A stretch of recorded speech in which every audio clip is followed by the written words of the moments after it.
The first we're going to be doing tonight is the Ordinance Committee, and the basic way that works is we'll look at the ordinances, and the primary purpose, this is not to vote on the ordinances up or down or any of that kind of stuff. It is just simply to read the ordinance through and make sure that it is in proper form. And that's what we do. You'll be able to see it as it happens. So if you're on the ordinance committee, would you raise your right hand, please? I think we have a quorum.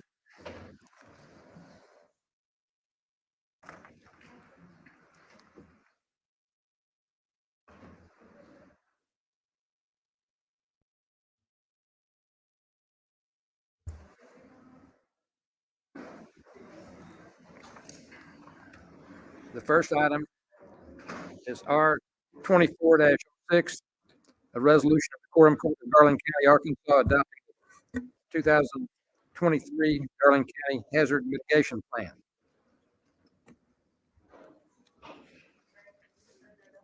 Move for due pass. I second it. Been a motion and a second for due pass. Any questions or comments?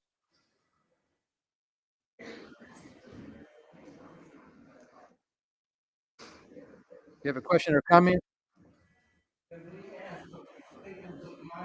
I'm doing my best right here. Is that better? Ray, you can pull that back towards you just a little bit. The whole mic will move back towards you. Might be a little easier for you. We'll see if that works a little bit better. Yeah. Okay. So, as to the form of the resolution of the Quorum Court of Garland County, Arkansas, adopting the 2023 Garland County Hazard Mitigation Plan. All in favor say aye. Aye. Aye. All opposed say nay. All right, then the form of that resolution is approved. Next one is Resolution R 24-07, a resolution affirming the commitment of Garland County, Arkansas to protecting the unalienable right to life of unborn children and declaring Garland County, Arkansas to be a pro-life county. Move to adopt. Second. So you're moving to approve the form. Move to approve. Is that what you're saying, Jim? Yeah. Move to approve the form of this resolution. Chairman, just for clarification, so that I'm over here, just for the crowd, he already said this, but I don't know if y'all could hear him. We are not voting on this resolution right now. This is clearly just the form. The full quorum court will vote on this resolution. So this is not the time to speak. The time to speak will be at the full quorum court meeting. That's a good point. And it's another good time to speak would be after we get done with our business in this committee, because we don't need to talk about something that is not right to be talked about. Okay. Jim, you made the motion to approve the form of the. Yes. Was there a second to that? Yes. No. Mike. Okay. All right. Questions or comments?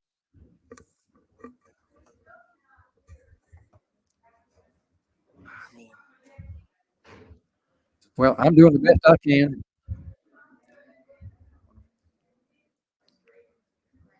I'm talking straight into this microphone.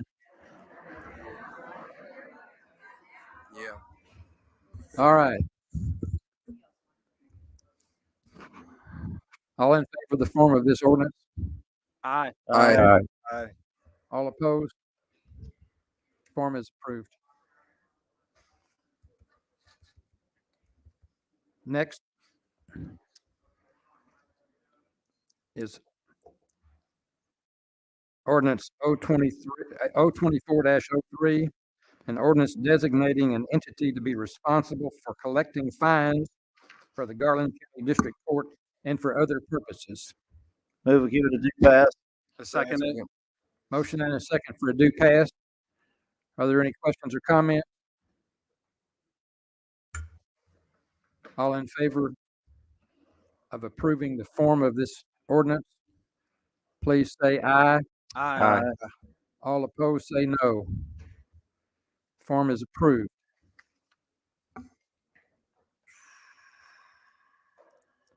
Next is 024-04, an ordinance to amend the 2023 Garland County Budget Ordinance 022-57 to appropriate and transfer funds therefore to various budgets and for other purposes. Move we give it a due pass. I'll second it. Got a motion and a second for a due pass. Are there questions or comments?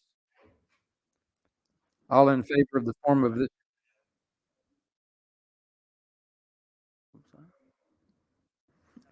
I guess that comment was a radio. All in favor of the form of this ordinance? Aye. Aye. Any opposed to it? The form is approved. The last one is 024-05, an ordinance to amend the 2024 Garland County Budget Ordinance 023-41 to anticipate revenues and appropriate funds in various budgets and for other purposes. Second. Got a motion for a due pass and a second. Are there questions about the form of this ordinance? We'll proceed to vote. All in favor, say aye. Aye. All opposed, say nay. The form is approved. Judge, I think that wraps up the work of the ordinance I committee. think so. Just need an adjournment. Move we adjourn. We are adjourned. So for those of you that have came in after I made the announcement a while ago, we have sign-up sheets right over here if you wish to speak to anything on the agenda. You sign up over here, or otherwise you will not be able to speak. They're on this table right over here by the entryway.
6 o'clock. It's time to start the meeting. If you would find you a place to sit down, and I apologize for not having enough chairs. We got 100 chairs, and I think we've got close to 300 people here.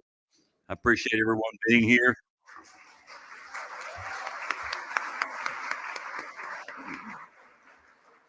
As we start into tonight's discussion, when we get to that resolution, I would appreciate it if everyone, when they came up to speak, the others did not get emotionally involved in it. I understand that this is a very emotional subject, but it'll make the night go quicker, and everybody can hear the comments of those that come up to speak if we will just keep everything down in the crowd.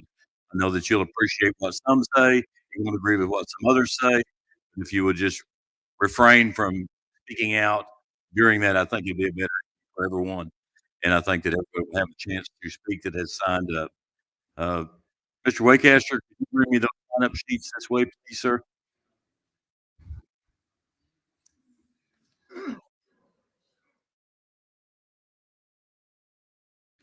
Thank you very much. So we'll call to order the February meeting of the Garland County Quorum Court. Tonight, our opening prayer is going to be led by Miss Joanne Carter. Miss Joanne Carter.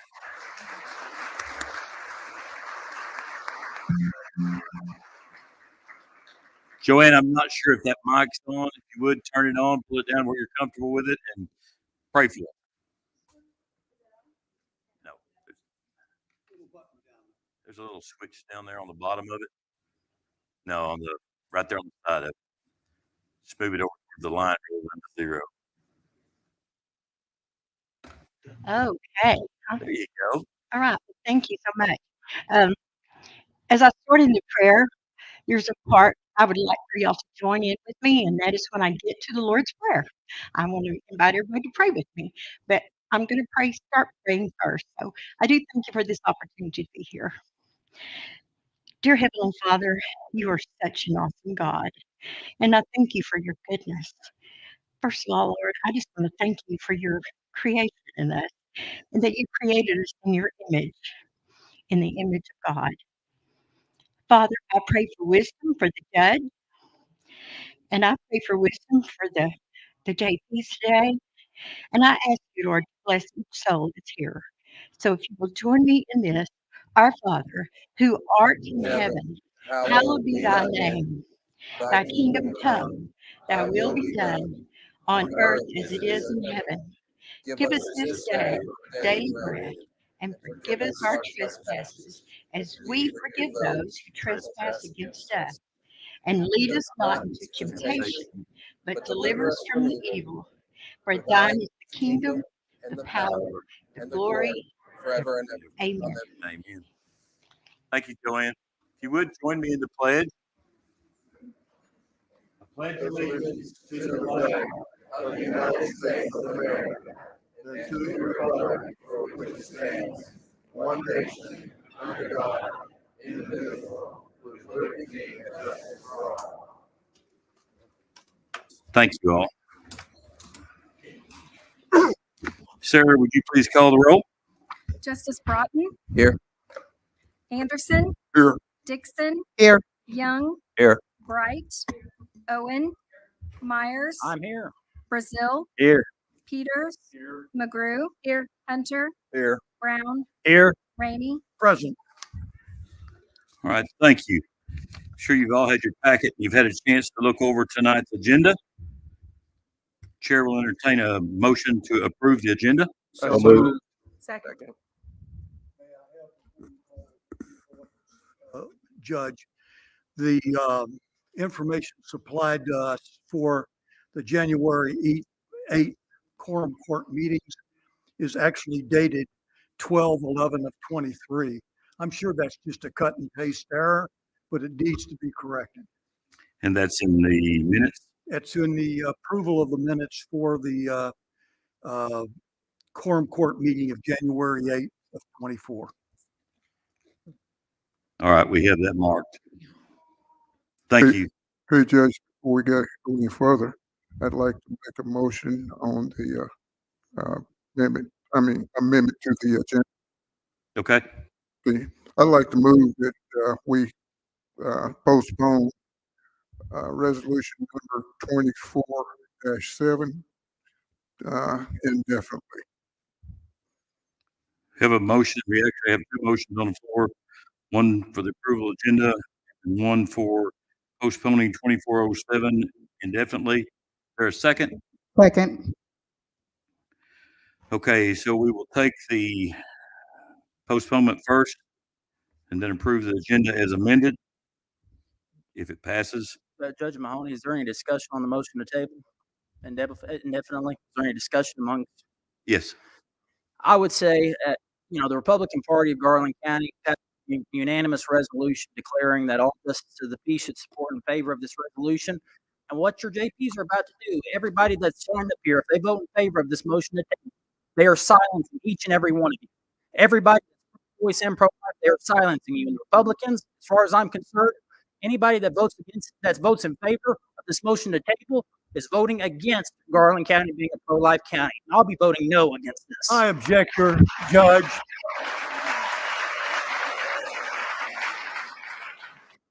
I object to that statement.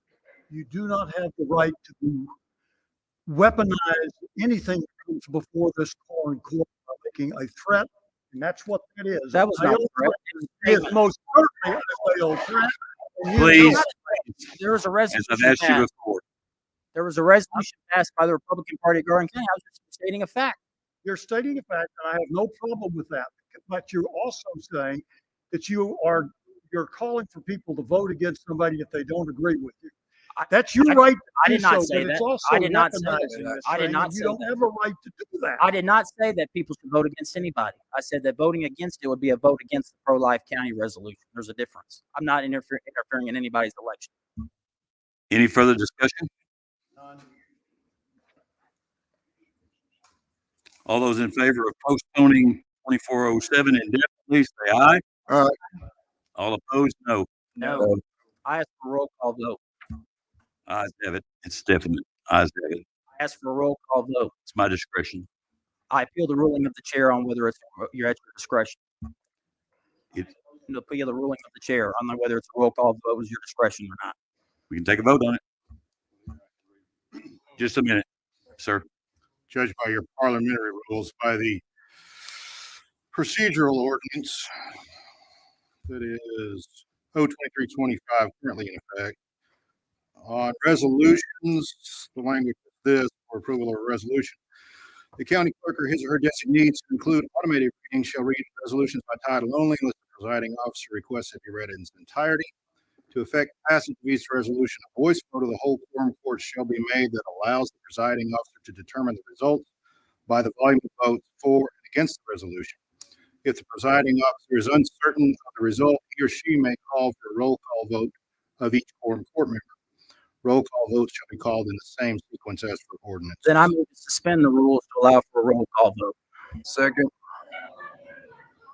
That's Justice Myers, that's not contemplated in your procedural ordinance as it sits now.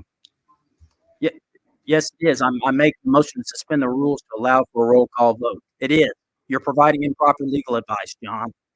Well, I'm reading directly from the ordinance that was passed by this quorum court. And that's why I make the motion to suspend the rules in that ordinance to allow for a roll call vote. And that's not considered by this ordinance, Justice Myers. I'll give you a copy if you'd like to look. So there's no we're not allowed to make motions to suspend the rules.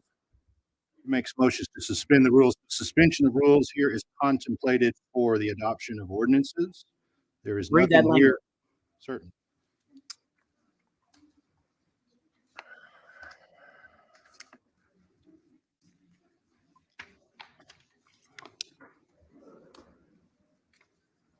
All of you pro-life and pro-choice people, your Garland County Quorum Court does not care about what you have to say. That's what they just declared. I care. I care what the pro-choice people have to say. They don't care. Once again, please keep your emotions to yourself.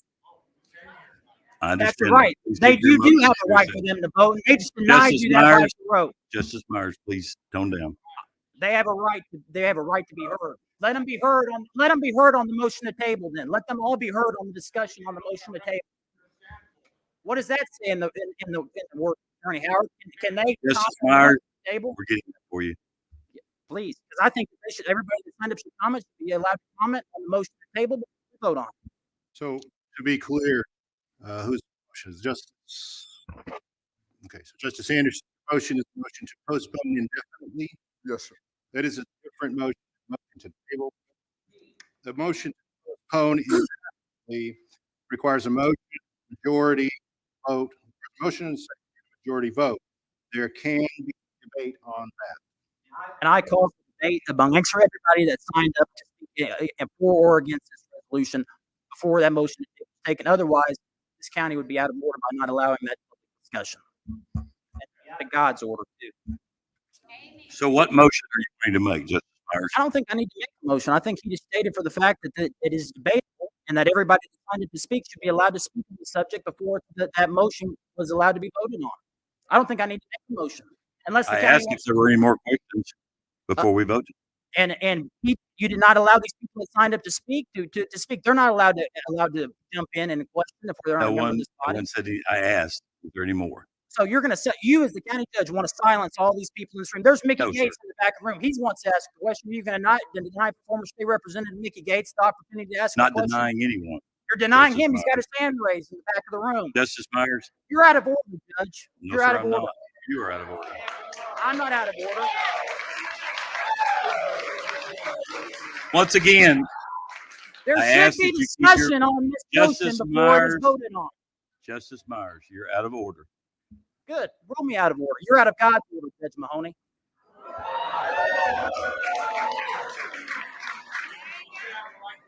Once again, Let I these ask that people you be keep heard. Justice Let- Myers, Gavel me you down. are out of order. Let these people be heard. Justice Myers, you're out of order. You're out of order.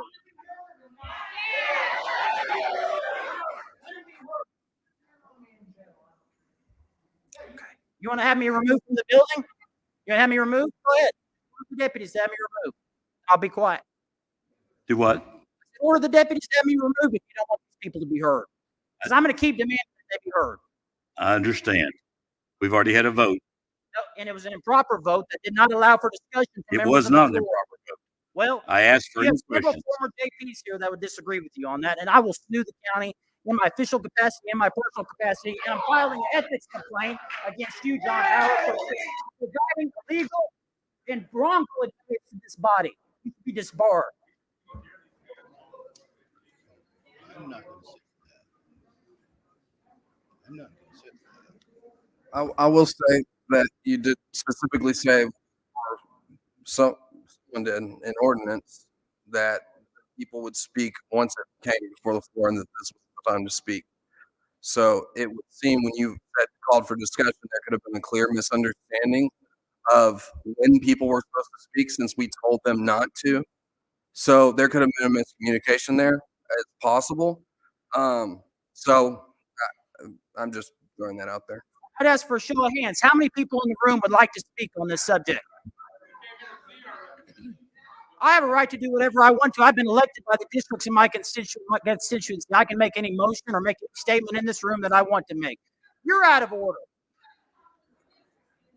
Oh, I have a conflict of interest. Justice Myers. I have a conflict of interest. Justice Myers. And please keep your emotions down. We have had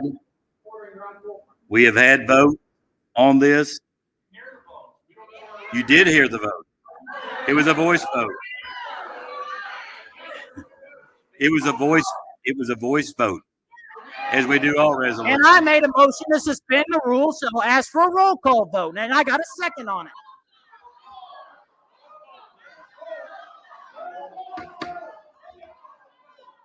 I'm going to give you the opportunity to speak since you've all showed up here.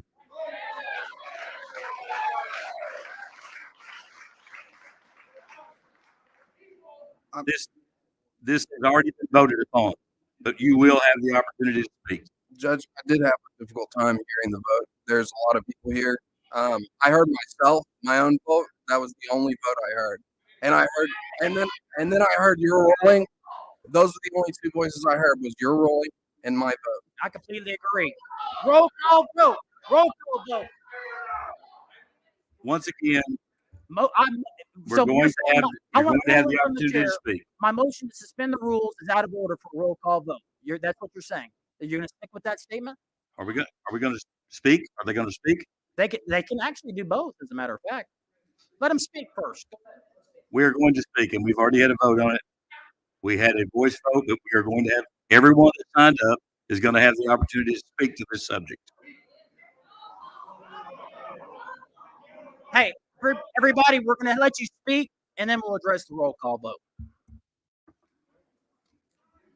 First on the list is Mary Stone.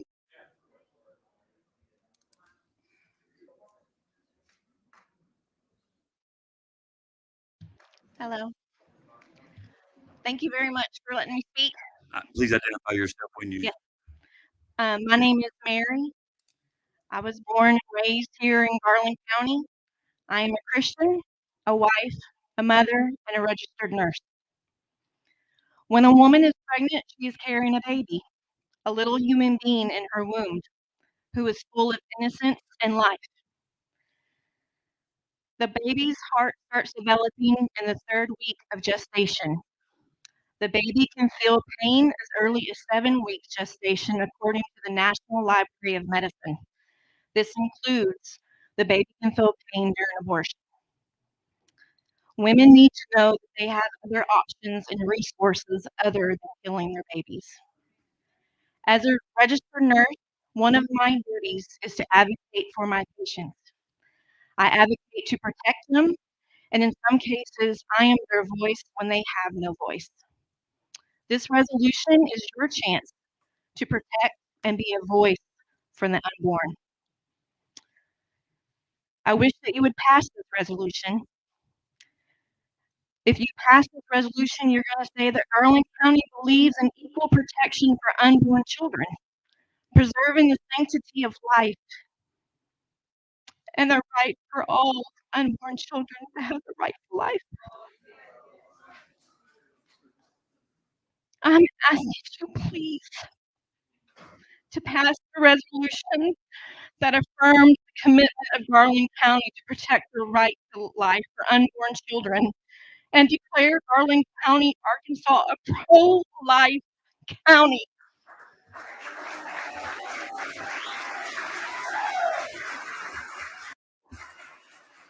I live in District 12, and I need to know that my Justice of the Peace is going for to do whatever he can do to make sure that Garland County is a pro-life county, Mr. Jeremy Brown. Thank you very much for your time. Thank you.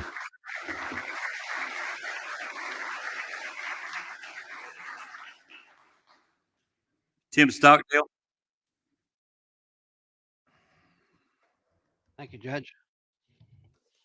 Arkansas State's, I'm Tim Stockdale, but you already identified me, okay. Arkansas State Statute 1414904 says that in paragraph J, a county resolution is defined as the adoption of a formal statement of policy by a quorum court, the subject matter of which would not properly constitute an ordinance.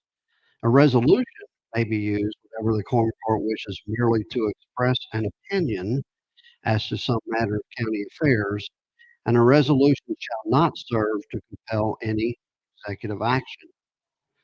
When this resolution came up before committee last year, Justices Larry Rainey and Jason Brazil said that it was not their jobs or their place to declare Garland County anything. However, you both signed the party platform stating that issues relating to county residents should be decided at the government closest to the people. The government closest to the people is the county quorum court. I would like to call your attention to a resolution previously passed by this quorum court, Resolution R 1801, a resolution of the quorum court of the county of Garland, state of Arkansas, declaring that Garland County shall be a Purple Heart County in the state of Arkansas, adopted on the January 8, 2018. The motion was made by Justice McKee, and it was seconded in committee by Jason Brazil. The following justices voted yes: David Reagan, Thomas Anderson, Jimmy Young, John Horner, John Paul Faulkner, Matt McKee, Drew Hudgens, Larry Griffin, Darrell Mahoney, Larry Rainey, and Jason Brazil. Denise Marion and Ray Ellen were absent. I wholeheartedly agree with that resolution. Does that mean that the majority of Garland County has a Purple Heart? No, it doesn't. But it seems that passing a county resolution was your job at that day when you made a declaration for the whole county. It seems then for you, for your vote on that resolution, it is your job to make a declaration for the entire county, but only if you support the issue. So it boils down to this for tonight's resolution. You either support pro-life or you don't support pro-life.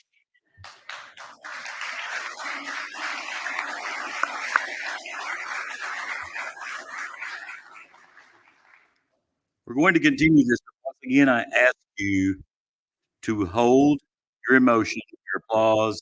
I understand you agree with what's said, but please hold that so we can move on with the other speakers. Nancy Emmons. Thank you so much for allowing me to talk to you tonight. This resolution has really gotten kind of balled up. The resolution says from conception to 100 years old. It is talking about all in between. It also, in the resolution, it is talking about your elderly. It is talking about your handicap. You see, somehow this has gotten so balled up that it is saying that a woman cannot have an abortion. That is absolutely emphatically not what this resolution is about. The woman can have an abortion under Arkansas laws. This resolution makes no law. It's a resolution. It's not a law. And our state representatives and our senators have met, and as you see on your desk, they made an agreement with it, but they didn't like exactly the way it was wording. So they pulled the bill and they made a new bill, and you have that on your desk. Now, one of the things I just want you to know, this does not keep a woman from having an abortion. That falls under state law. This is just to say that Garland County is pro-life. Your mother, your father, in their age, euthanizing is becoming extremely popular in the United States right now. And what you're doing today is telling your mother and father that you are pro-life for them. I want to tell you something, if I can, through the giggles over here. I want to tell you, I was one of those children. I was lost in the system. No one cared whether I lived or I died. My mother chose life, even though she was an alcoholic. My father was an alcoholic. I was in and out of orphanages for many years. I was adopted, sexually molested by my adopted father. I was one of these lost. I want to tell you, what you're looking at tonight is a very important, very, very important thing. It is not about whether a woman can have an abortion or not. Period. I want you to understand that life is important. Thank goodness my life was important to someone, because I would have been aborted. And tonight, you have a decision. You have counties before 3 you. minutes. Thank you. You have counties before you. Hot Springs County has already Simmons, approved your it. time's Hot up. Springs County's approved it. Ms. Simmons, Saline you're out of County. order. Thank you, Your Judge. time's up. I just want to tell you thank Your you. time's up. We need to move on to the next I one want to that wants say to thank speak. you to the Thank you. Quorum Court. Thank you all. Thank you, Nancy. Roxana Wallace.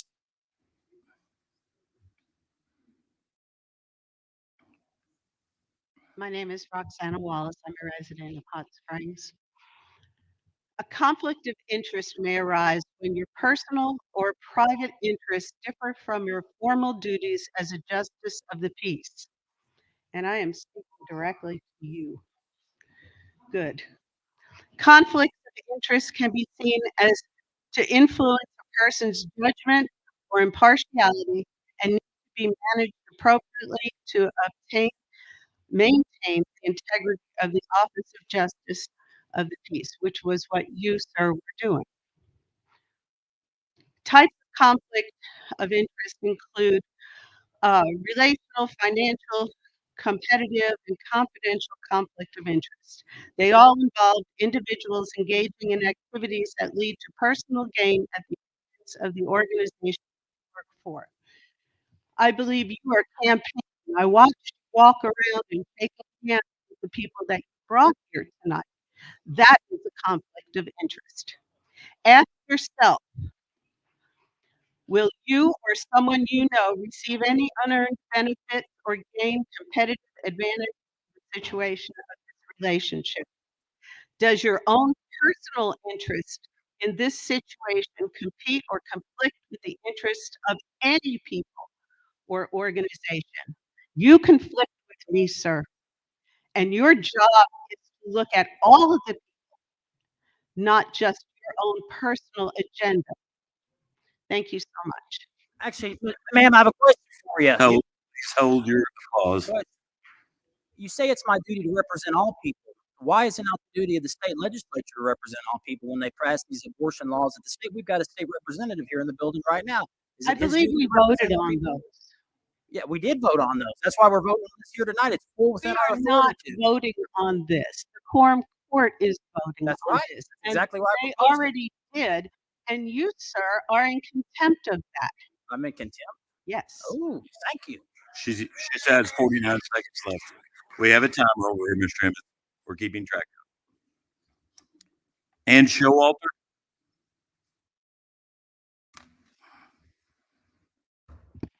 Hello, thank you for letting me speak. My name is Ann Showalter, and I live in Garland County. I'm a mother of 5. I raised those 5 children pretty much on my own. I also was a foster mother for many years. 2 of the children that I raised, I adopted through the foster care system. They have special needs. They're doing very well. When I was in 8th grade, I was raped. When I was a young woman, I had an abortion. I don't regret it. I also took care of I also had a miscarriage. I had a stillbirth. So I've adopted, I've birthed 3 sons. There's no aspect of mother that I haven't experienced, and so I thought that it was important to talk to you all. I have a question. Have any of you ever taken care of an unwanted child? I have. I had foster children. One of them's name was Emmanuel. He was a little 18-year-old or 18-month-old boy that lived in my home. He was born addicted to drugs. He had been put out of 18 child care facilities because no one could handle him. He literally screamed every night, all night long, never slept. Okay. I took care of another little girl who was 9, blonde, blue-eyed, absolutely beautiful little girl. She was found on the street, homeless, living out of a shopping cart, eating garbage from McDonald's. She was with me for a period of time as well. She had been sodomized and raped countless times. She didn't even know that she was peeing. She'd be standing there talking to me while she peed all over herself, not knowing what she was doing. She used to wrap her hands on the floor and look at everyone like a dog. This issue was very important to me. I've experienced so many things around children. And I gotta tell you all, you need to consider it's my choice. And this woman said it doesn't matter. It's not about whether or not you can have an abortion. Well, it doesn't represent me or this community to say that we shouldn't have choice. I am speaking for myself. Whoever said that, I am very much speaking for myself and those unwanted children. You talk about pain in the birth canal. You want to live a life of pain. I often wonder what happened to Tammy because she would literally walk in the door of the room and wrap her leg around it like this. 9 years old. Ms. What Showalter, happened, your time's Tammy? up. Thank you. Thank you.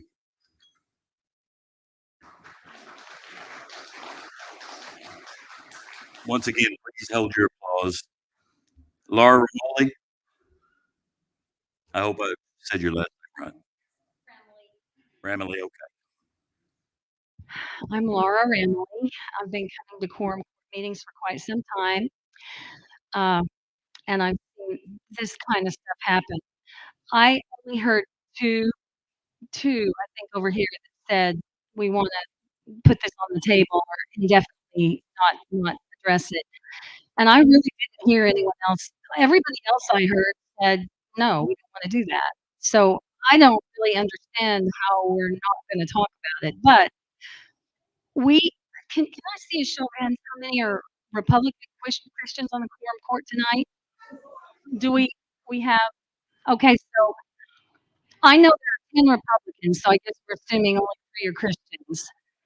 You guys know we get our law from the Bible, and you know our Constitution was built on that law, and it guarantees an inalienable right to life.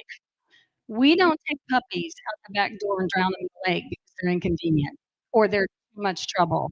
We go to jail for that, abuse to animals, but we don't do that with human beings. We legalize it, we legislate it just like we legislate everything else we want to do. And I'll just say right now, I don't know if you guys know anything about Satanism, but the motto for Satanism is do as thou wilt. Okay, there's a way that seems right to man, but it leads to destruction.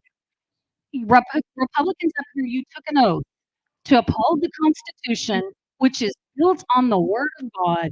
And we have penalties if we don't do that. If we serve God, we know we have penalties.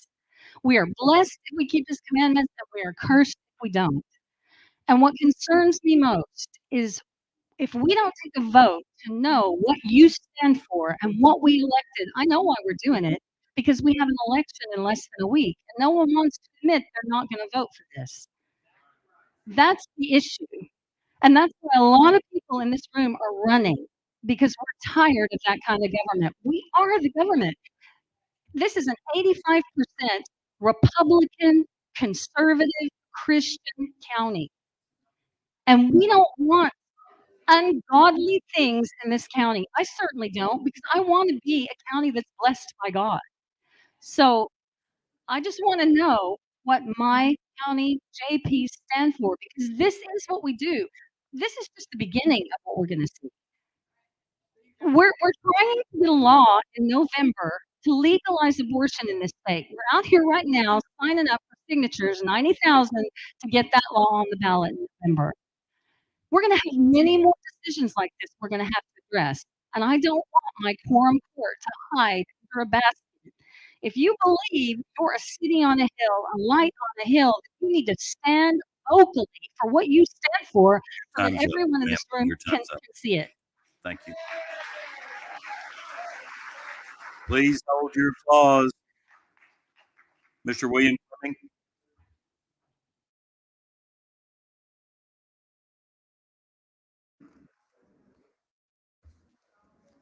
Thank you for allowing me a few moments before you in this audience. Hopefully, all in this assembly believe in God and the Bible and His divinely inspired word. Now, my question to you and my answer, what is this book? How do we define this book? BIBLE. The acronym for BIBLE. Listen very carefully. Biblical insights before leaving Earth. Biblical insights before leaving Earth. For just a moment, I would like to share with you God's insight towards humanity before birth. The Bible says in Psalm 139, You made all the delicate inner parts of my body and knit me together in my mother's womb. Thank you for making me so wonderfully complex. Your workmanship is marvelous. How well I know it. You watched me as I was being formed in utter seclusion, as I was woven together in the dark of the womb. You saw me before I was born. Every day of my life was recorded in your book. Every moment was laid out before a single day had passed. How precious are your thoughts about me? Therefore, as a pastor, I urge every Christian and every church member of the Garland County Quorum Court to go on record passing this resolution, thereby publicly identifying God's insights toward humanity, and that you are not ashamed of the good news of Christ. We will always have yes or no on any resolution. But what better place than this meeting tonight in the marketplace to express Mr. Fleming, our, your time's up. I'm sorry. our convictions? Thank you.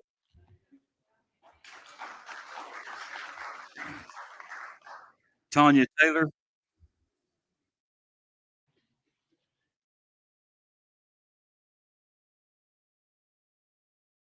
Good evening. My name's Tanya Taylor. This is the first time I've ever done anything like this or even been in the presence of anything like this, and it's a little disheartening. First thing I Step want just a little bit closer to the mic if you would. can you hear me now? Yes. So like I was saying, it's a little shocking. First, I didn't hear clearly all the votes. It almost sounded like not everybody voted. So I really would like each and every one of y'all to vote where we can see what y'all stand for, whether that would be for or against. I guess I try to put myself in the position of each and every one of y'all. If I was sitting there and whether I'm for it or against it, but I want you to know right now I'm against abortion. And if I thought, well, I'll just go ahead and pass this or not pass it because the woman makes the choice. It really doesn't reflect me. I want you to understand that I believe I couldn't do that because if I gave somebody a bullet that was fixing to kill themselves, I would have given them a bullet to kill themselves. And by you not passing that, you basically let that person kill what's in their womb. If I married a man and I didn't like him or he ended up getting paralyzed, I wouldn't kill him because he was a bothersome or he might have a real painful life. I can't judge and kill somebody because they might have a painful life. I had a painful life and I overcame it. And that's what matters. And I want y'all to think about that when y'all go to bed at night. Y'all handing somebody a death card when you let somebody else kill somebody. Thank you. Ma'am, I just have one question. Would it help you to understand wherever justice of the peace on this issue if the justices of the peace in favor of the pro-life resolution stood up right now? I want to know if you're in favor or against. It doesn't matter. I just want to know. Are you in favor of it? If you're not, Just be proud of your answer. Be proud of yes. Be proud of no. Be proud of what you want. It doesn't matter. Just be proud. You don't. You pro abortion. Say you pro abortion. You're not. Say you're not. Be proud. Please keep your emotions down. Justice Myers, please. And I don't mean to be up for. I just say just be proud of what you are. I'm proud of who I married. I'll stand up for him. I'm proud of who I vote for. I'll stand up for him. Just be proud. That's all. Understood. Alan Floyd.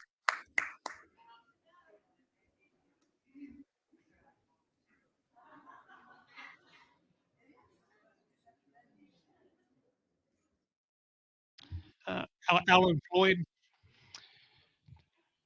July 3rd, of this last year, at 10:20 p.m., I heard a loud crash upstairs. I was downstairs, and then it was followed by a blood-curdling scream from my 12-year-old son. I raced upstairs. As I'm running up the stairs, my son crosses in front of me, covered in his own blood. His tricep was hanging out his arm. He had fallen backwards and has cut his arm through a glass cabinet door.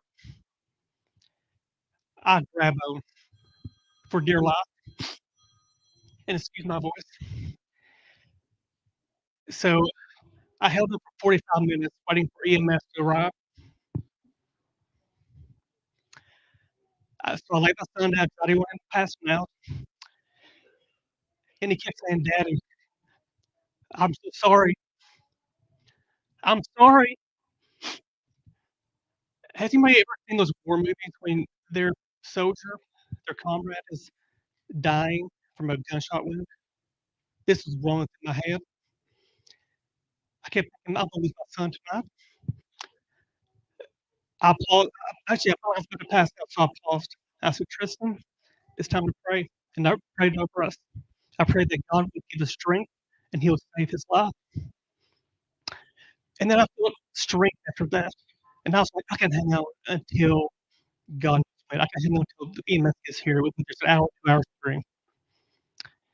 So miraculously, he actually went to the hospital, went to Children's Hospital, and he actually severed his brachial vein all the way with branches of his brachial artery, sliced through his tricep muscle, and he's nerve damaged. But he survived. And so I tell this testimony, this story, because every time I talk about this story, I relive it every time. And just the pain, the fear of losing my child. Has anybody ever here lost a child? They lost, or they thought they were going to lose a child? I think of what does God feel when we take away His conception inside that womb, that mother, His creation? Does He feel that pain that I suffered with? And I didn't even lose my child. I just thought I was going to. And so I ask you tonight, even though the vote's already been cast, I would love to have a recast. That's up to you. That y'all vote hurt God's feelings anymore. Because I sure don't want to. Thank you. Thank you, Alan. Bart Stafford.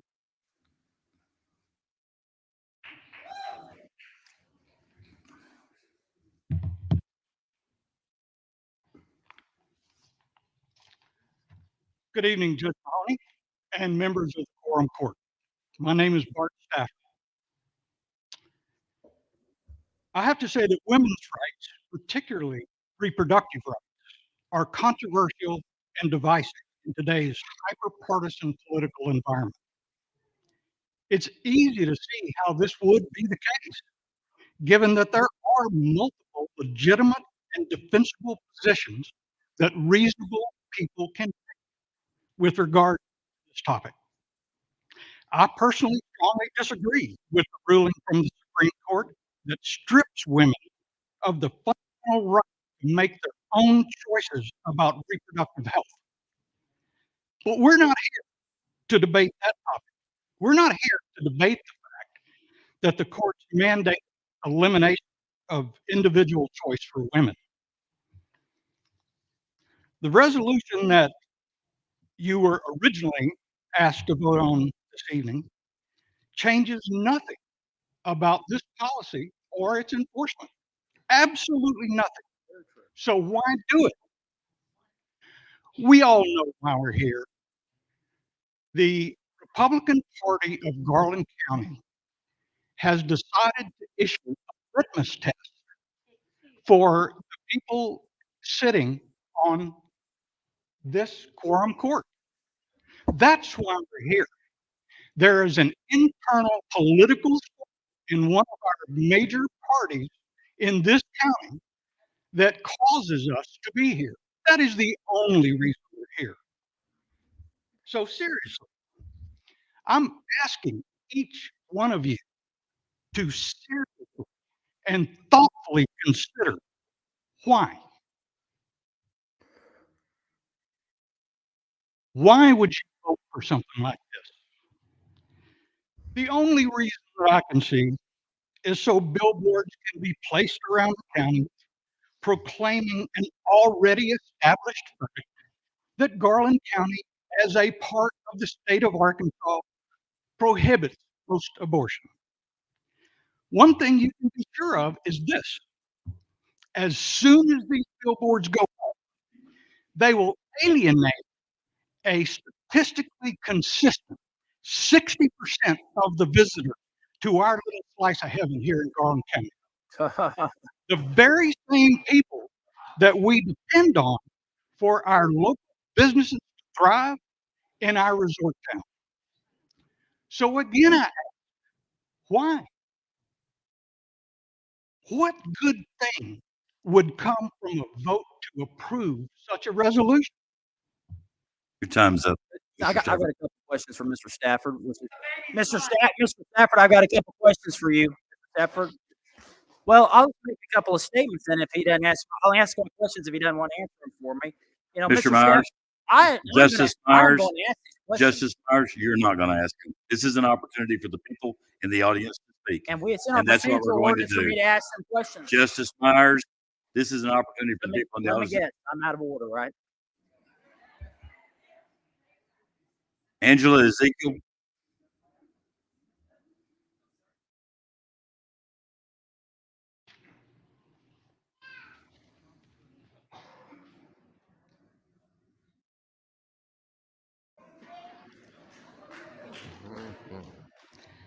Hello, my name is Angela Ezekiel, and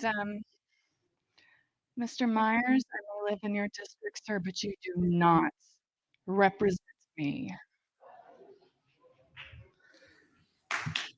I would like to take a moment here to say, as a resident of Garland County, that reproductive rights and body autonomy are equal rights. They do not have a party. They do not have a theology. This is my person. I am the one who makes the decisions.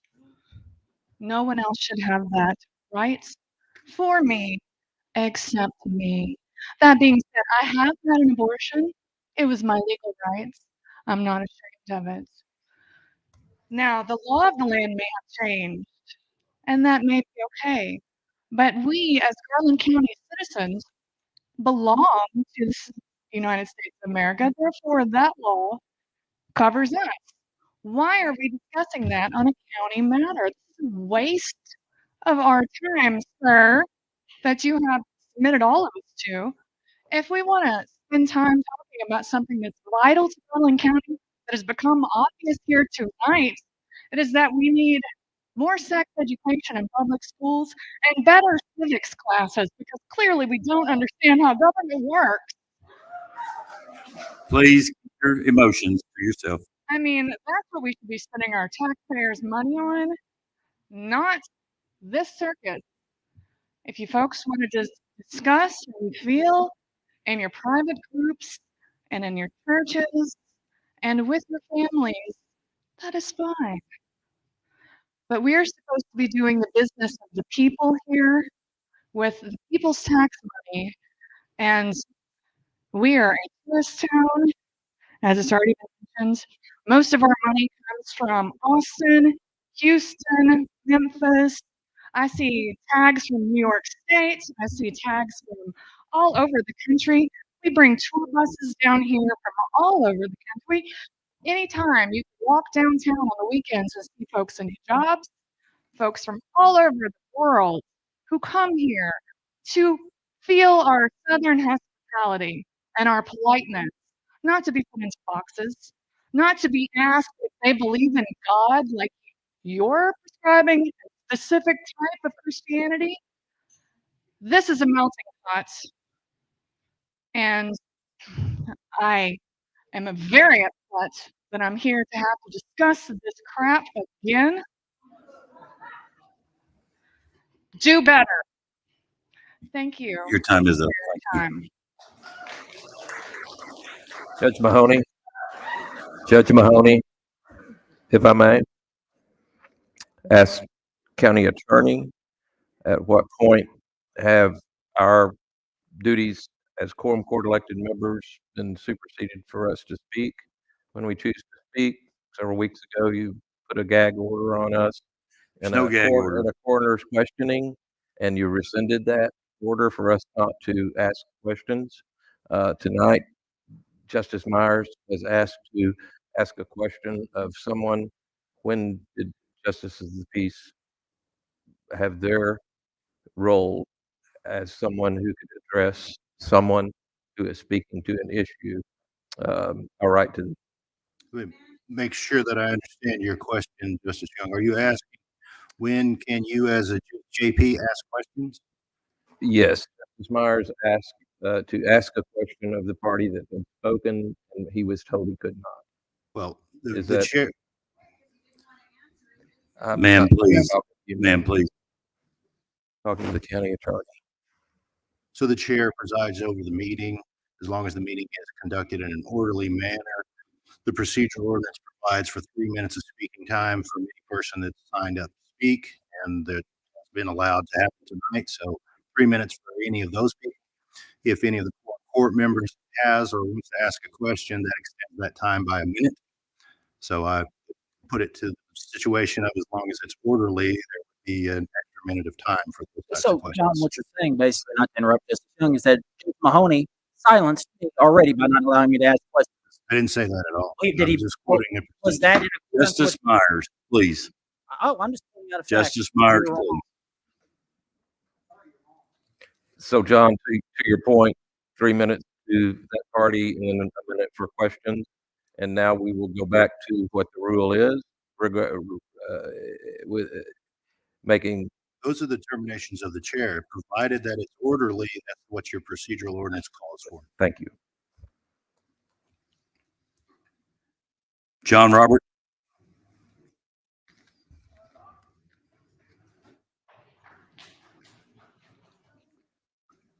Thank you, sirs, for having me speak tonight. I appreciate you letting us have a voice in our own government. We expect you to represent the majority of Garland County. We expect you to uphold the Constitution of the United States. We expect you to uphold the laws of the state of Arkansas. Speak a little bit directly into the mic, please. This is an oath that you've taken, and I respect you. You will find that Christians, among whom I am one, are more committed to our government, more committed to your authority than anyone else in this room. For we're commanded by Romans 13, all of you must obey your rulers. Everyone who rules was given that power by God. You'll not find us in the streets rioting. You'll not find us among the rabble. You'll find us as respectful citizens of your authority, and we come here to respect you tonight as our representatives. Thank you so much for your service. You stand at a point of decision, much like Pilate, when Jesus stood before him. And yet Jesus was not afraid, because Jesus told Pilate, you have no authority over me, were it not given you by God. So there's a dual responsibility here. We will obey your authority, because your authority was given by God. But you are responsible for how you exercise your authority, because your authority was given by God. Our Constitution states the same thing. I've practiced 47 years in Hot Springs, just retired 2 years ago as a pediatrician. Many of my early morning hours were spent taking care of newborns, distressed, premature, near death, dead at birth, resuscitated. At the same time in 1973, I came in here in 77. In 73, the right to abortion was given to all people in the United States based on a flawed judicial decision which the Supreme Court has rescinded. Most people don't realize that that decision was based on interpretation of some parts of our Constitution. So, Justice William O. Douglas said, the right to abortion is based upon the right of privacy, which he said emanated from the penumbra of amendments to the Constitution. The first, the third, the 4th and the 5th and the 9th. Do you know what emanation of the penumbra is? Mist and vapors. No wonder the Supreme Court rescinded this rule. 60 million babies since 1973 have been aborted. Many of those babies were not prematures. Many of these babies were full-term babies. I struggled my whole life. I respect your opinion. Please respect Mr. Robert, your time's up. I have one thing to say. Mr. Robert, your time is up, please. Mr. Robert, please take a seat so others can speak. Mr. Roberts, you're out of order. Mr. Robert.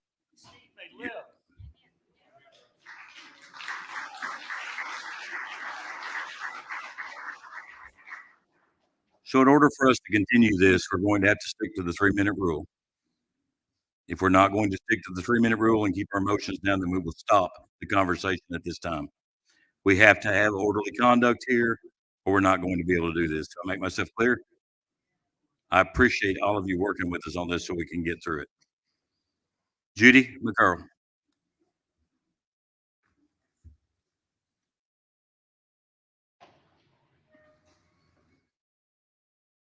I appreciate the opportunity to speak. I kind of speak as lady on the front row, kind of from both sides of this issue, because my father had told my mom if she got pregnant again that he would leave her, and he was an alcoholic. And they had 2 children who were stepping toward their teen years. And so there was a lot of mafia around here at that time. And mom got pregnant, and he arranged with the mafia side of our family to have an abortion for me. And from what I understand, it was seriously considered by my mom, but then she realized that she couldn't do it. And I'm thankful that my mother let me live and that my God let me live.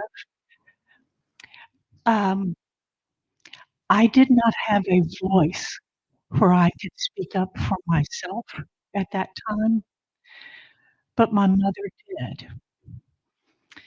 On the kind of flip side of the same coin, I don't say things like this in public often, but sometimes there's reasons for it. I was involved in a violent rape situation, and I had the choice of having an abortion. Found out that I was not pregnant, and so I was not pushed to the limit of that decision. I had strong pro-life convictions before I ever knew about my dad's decision for me. And in any way we can be a voice for the ones who have no voice, I'm honored to be a part of that. Thank you. Jerry Rapan. I think she might have returned.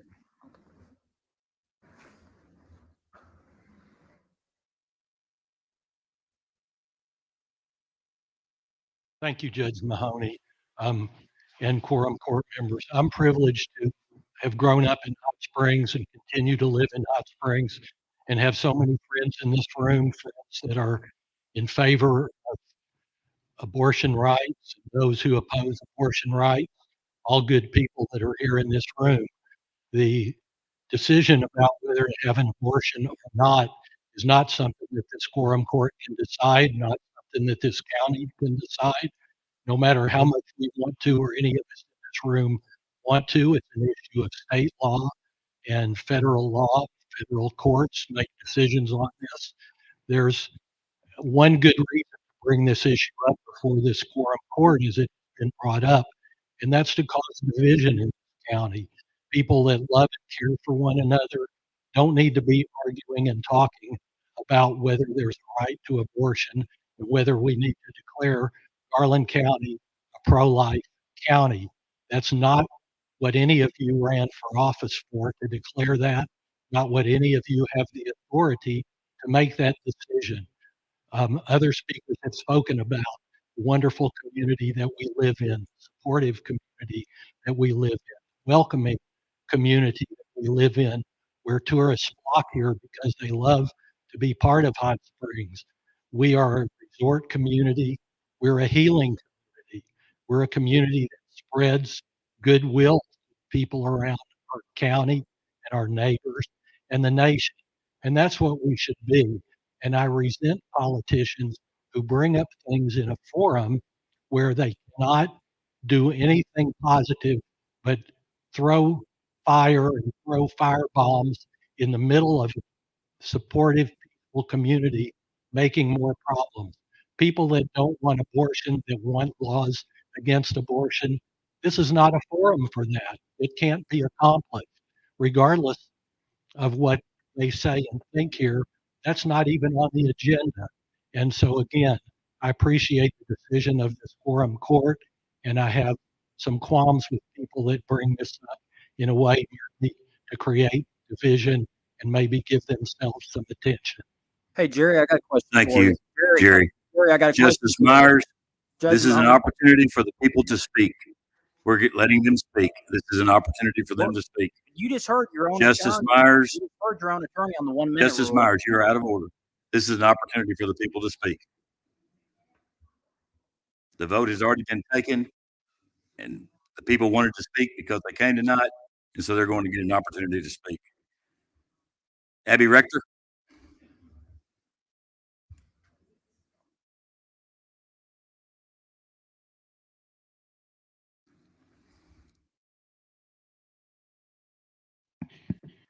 My name is Abby Rector, and I actually am a constituent of the 12th district. So I am proud to be an American. I am proud to be an Arkansan. I am proud to be a Christian, and I am proud to be a woman, actually. And despite everything, I am proud to be a Republican, because as 10 of you here, 10 of you justices here know tonight that to file for membership with the Republican Party, we actually sign our name to a form that has a list of the principles and the objectives of the Republican Party. One of those principles being to uphold the sanctity of life. Now, I don't really understand. I know that we are not here to debate whether abortion continues to be legal in the country or not.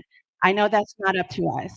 But the fact that we do have a Republican majority and we all said, we signed our name to it, that we were going to uphold such a principle.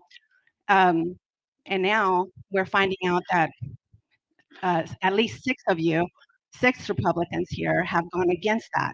So basically, they're going against their word.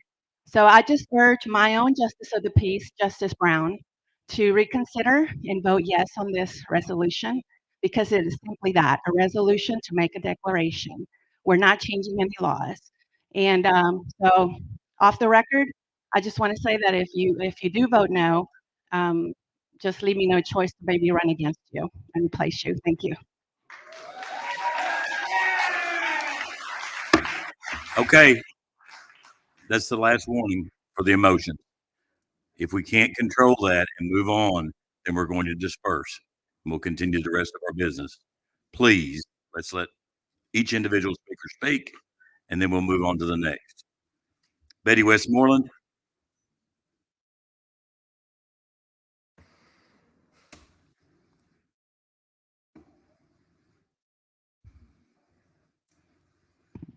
You know, tonight we heard so many people, and America, we have freedom of speech. So this is absolutely marvelous. I once was in a country teaching English. It was China. They said, Betty, it was an underground Christian work. When you come, you cannot say Jesus, you cannot say Bible, you cannot say Christian, you don't say anything. You just teach English. Because I was a part of the front so that they could help North Koreans escape. For us to come up to this microphone and to speak is a marvelous privilege. It's freedom of speech, of one of our freedoms. And guess where that freedom comes from? God. It comes from God. And we have a decision all through our lives to choose God or choose man. We either fear God because we will face him one day, or we fear man. And tonight, it takes boldness to come up here, confidence to come up here to speak. And I am for life for the unborn child. Why am I for life for the unborn child? God is the very source of life itself. Every one of us, you have life in this room, and it came from God. And every one of us have a choice to make. Do we fear God because we know God is above us, I'm below God? Or do I fear man who is equal to me? No, I choose to fear God. And also, I have a choice to make. Do I live my life according to the way of God or the way of man? Because the Bible says, someone mentioned it tonight, there is a way. It's a way that seems right unto a man. It really seems all right. We can rationalize it. But the way of the way of man, not the way of God, is the way of death. And I also did not hear who said what on the roll call, and I couldn't really tell which one was definitely louder. And tonight, it took courage for me to come and boldness for each one of us to speak. And it would take boldness and courage for you to say, what did you vote? We have a right to know. We elected you. We want to know, how do you stand? Because you work for us. We need to hear, what do you represent us? How do you represent us? So I want to say too that Paul would write in the epistles, pray that we would have boldness and that we would have confidence. When you look at the Greek word of boldness and confidence, guess what it's tied to? And I challenge you to look it up. Freedom of speech. Did you know when you have boldness, you speak? When you have confidence, you speak. Otherwise, you cower and you don't want anybody to know what your side was. But tonight I stand here and I'm for the life of an unborn child because God is the source of life, of all life, and man does not have the right to take that life. Your time's up, Mr. McSorley. Thank you. Mark London.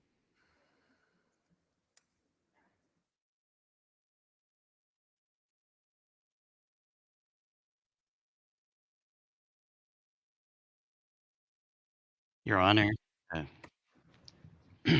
Justices, I appreciate the opportunity to express my free speech rights here, and appreciate everyone who's here, even those with whom I disagree. Um, I see when I look up here, 5 people sitting in this bench who are much more preeminently qualified to make judgments about whether or not a woman is pro-life or pro-choice or has the right to an abortion. The rest of you probably won't have that opportunity to make that decision for yourselves. And I would count myself in that same group, but I'm also preeminently unqualified to have an opinion on this, except for the fact that I love my wife, my daughter, my sister, my female friends, and I really appreciate the fact that people are easily able to speak their religious affiliations. Mine is that I am an agnostic. I was raised in a Christian environment. I've studied a lot of scripture over time, and I appreciate the values of compassion, love, acceptance, and I appreciate all of your willingness to hear what we're having to say here this evening on all sides of this issue.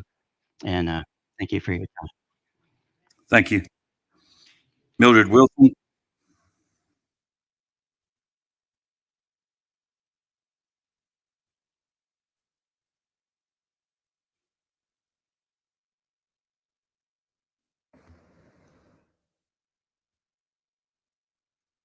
My name is Mildred Wilson, and I am a resident of Garland County. Would you please pull that mic down just a little bit, Ms. Wilson?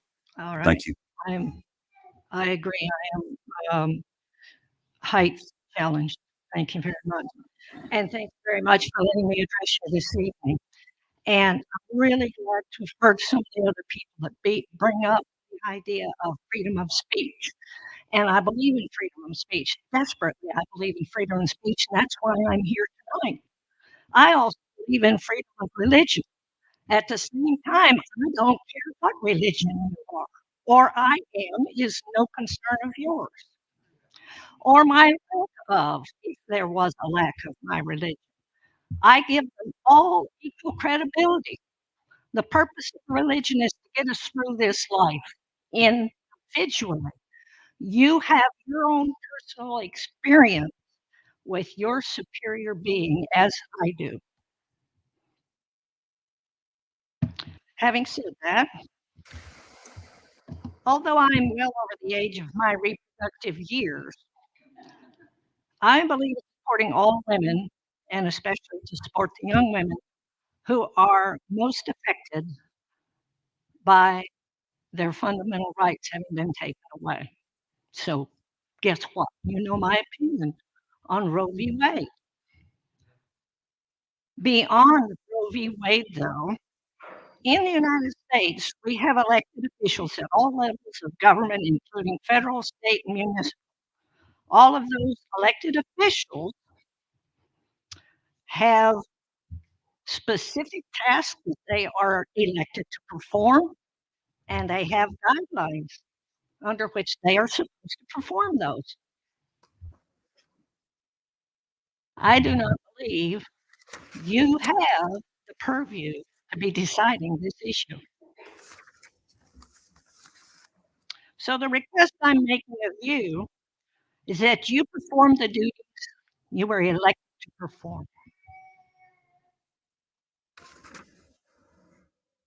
In other words, adhere to your duties.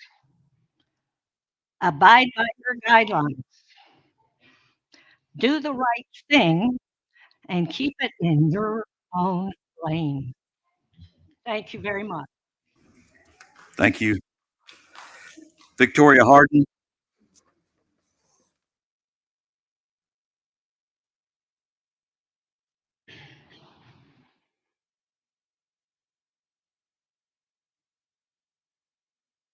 My name is Victoria Harden. I was a resident of Hot Springs 1969 to 1972 and moved back here in 2013.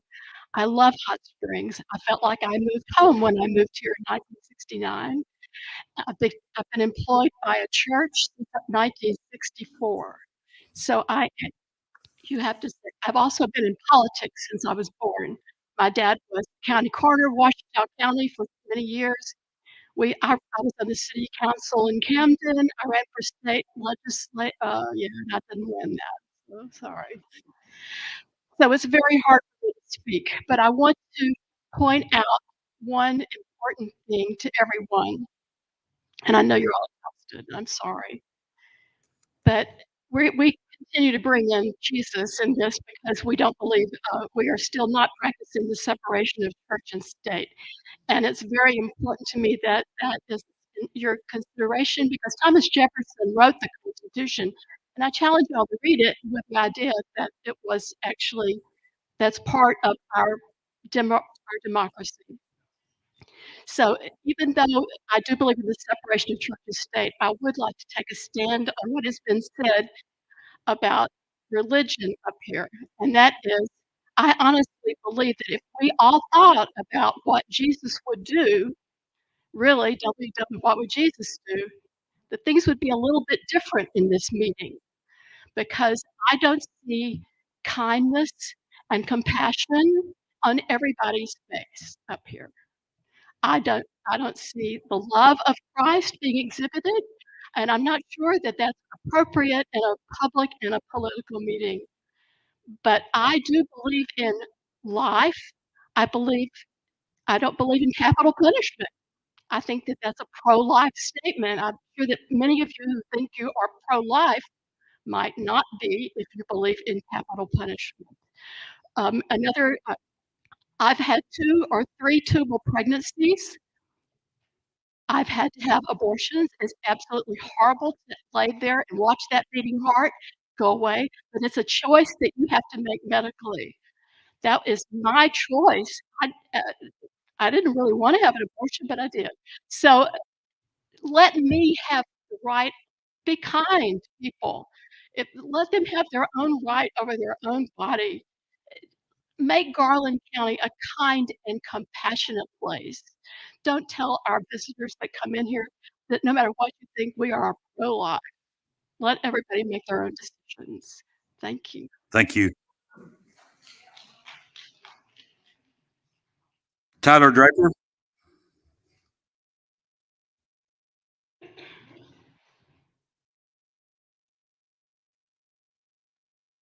Good afternoon. Can you hear me? I'm a born and raised here in Garland County public school teacher, and every day I go to work and I make sure kids that, you know, may have overcome something that, we've talked about tonight. I make sure that all of them are loved. My mom had me as a teenager, and it was tough growing up here in Hot Springs, and that's going to lead me to the next thing. I see so many people here that are pro-God, pro-choice, pro-life, pro-whatever. But I don't see this town ever being pro-resource. My first year teaching, I had a 14-year-old girl that was pregnant, and I had never known that, because 14, I'd always assumed was just too young. And, people made fun of her, they wrote her off. And I made it my purpose to make sure that we found her those resources to avoid abortion. And so if both sides of this issue would come together and say, hey, let's pass public policy that actually betters people's lives, we would solve these issues. And I'll give you a few. I keep up with the state legislator being active in our teacher union. Number one, Arkansas's postpartum care is 60 days. We had a chance this last term to expand that to a year by a Republican representative. Number two, we just kicked 250,000 kids off Medicaid. How is that pro-life? How is that Please.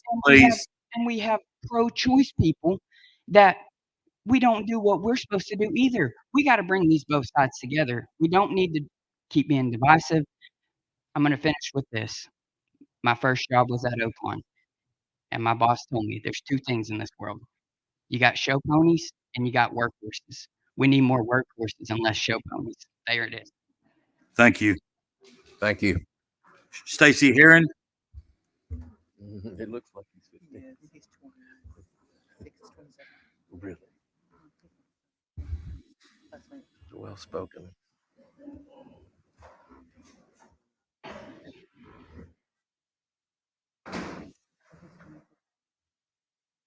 Good evening.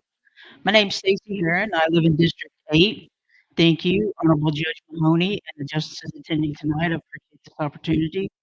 I'm here tonight as a private citizen. I came to request that each of you vote no on this resolution to define Garland as a pro-life county. The duties of the Quorum Court are clearly outlined and they're available online. I reviewed the duties carefully, and there is not a single mention or jurisdiction for personal beliefs or the platforms of either major political party. So if either of those two things are the basis for this resolution, it shouldn't have been gotten this far in the process. If this pro-life anti-abortion resolution is being discussed as public health, then the Quorum Court is acknowledging that abortion is health care. That means this resolution would confirm the Quorum Court is denying people access to necessary health care. But y'all, this resolution is well outside the duties of the Quorum Court. Voting no is necessary to maintain the integrity of this institution. Furthermore, after the political theater witnessed at the February 6th candidate forum, and frankly tonight, it is beyond clear that this is a politically motivated movement by the extremists of this new Republican Party. Now, as a concerned citizen, please allow me to point out that there are serious issues to be solved right here in Garland County. For example, recent reporting confirms that of the 75 counties in Arkansas, Garland County ranks 62nd with the highest rate of food insecurity. The food insecurity rate for all the citizens in Garland County is almost 60% higher than the national average. And even more concerning, the child food insecurity rate in Garland County has increased over the last 5 years. And right now, it's bordering on 1 in 4 children suffering food insecurity. Now, food insecurity is a serious issue that would definitely fall within the jurisdictions of the Quorum Court. Solutions might include partnering with local businesses, landowners, or other organizations to promote more organic community gardening, more locations for farmer market in my rural area, or exemptions for roadside fruit and vegetable stands. But instead of wasting taxpayers' time and money pushing the culture war platform of this new extreme Republican Party or a justice's own personal beliefs, the Quorum Court should choose an issue that we can all get behind. So I implore the court, please stop being divisive and start performing the duties for which you were elected and swore an oath. But in closing, I appreciate the opportunity to be heard. And if there were a vote, I would respectfully request you vote no on this resolution. Time's up. Thank you, Ms. Appreciate it. Aaron. Brian Broughton.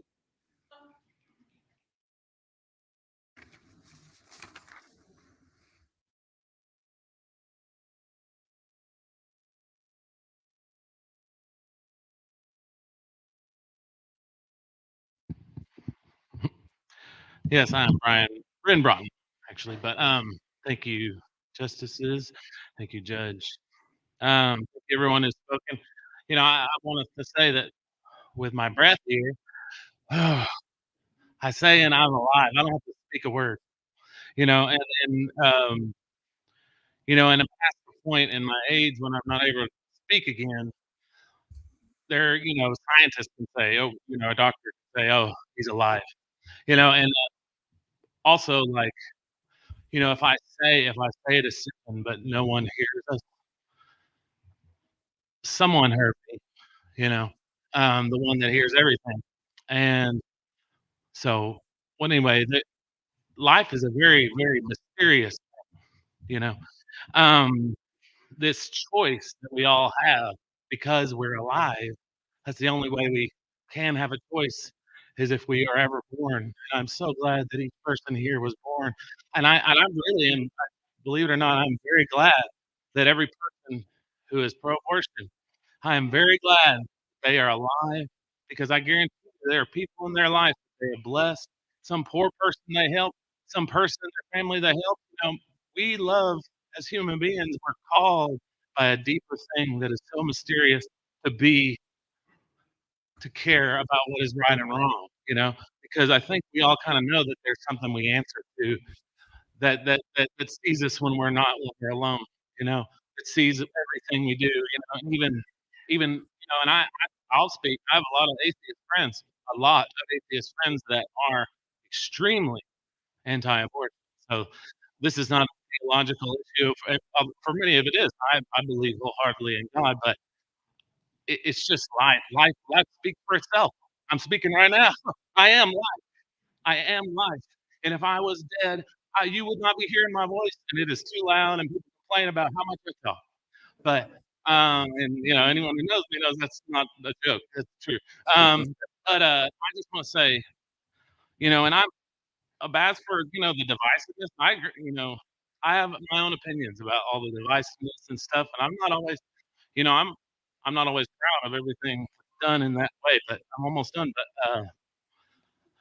I just think that when it comes to the roll call, that you say the vote has already been made, but I know that if the roll call is not heard, I know one person, one that's living, breathing, human lives that I love, he will not be reelected if there is not a roll call. I promise you. Thank you. Carolyn Legg.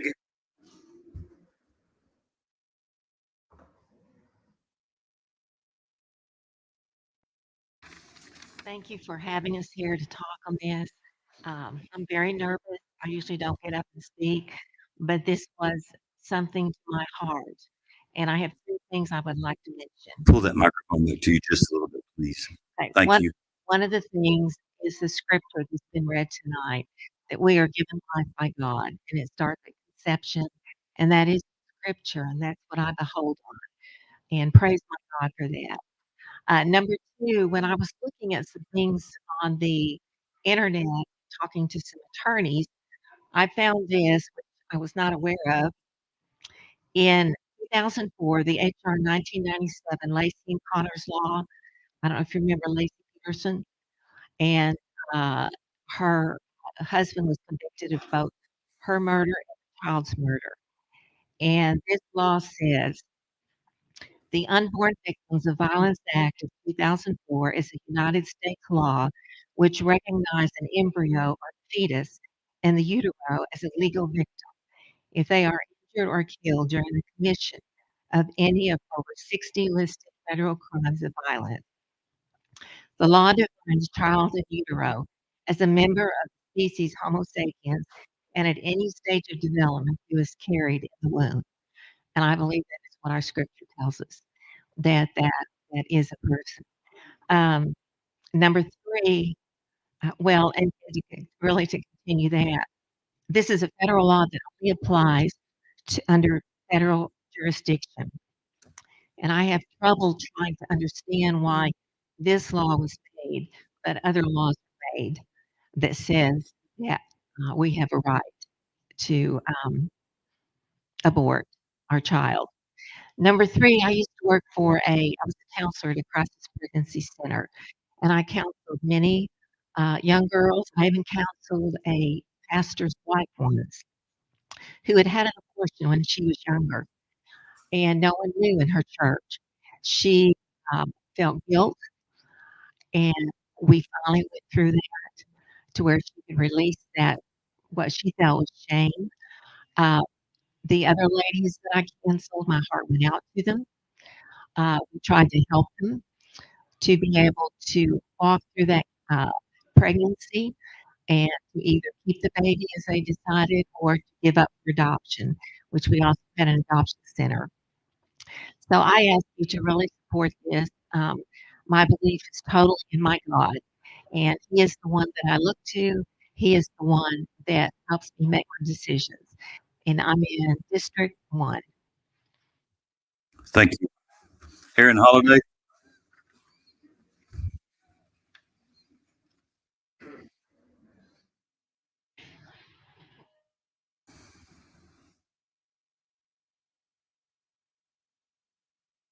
Thank you. I'm Erin Holiday. I do serve on the City Board of Directors representing District 1, but I'm here as a private citizen. And the reason I'm saying that to you all, for the few of you that I don't really know, is that I understand the position that you guys are in.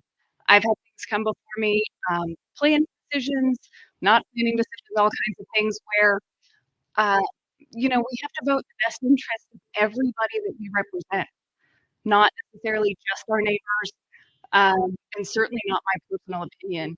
And it's challenging. It's not fun, but that's part of why we do this, and honestly, why a lot of other people don't stand up to do it. But I wanted to point out that we may be elected by a slight majority of people. I mean, I think a few of you up here have been elected by less than 100 in the majority of your district. But once we're there, we have to take into consideration what is best for the entirety of, for me, the city, for you, the county.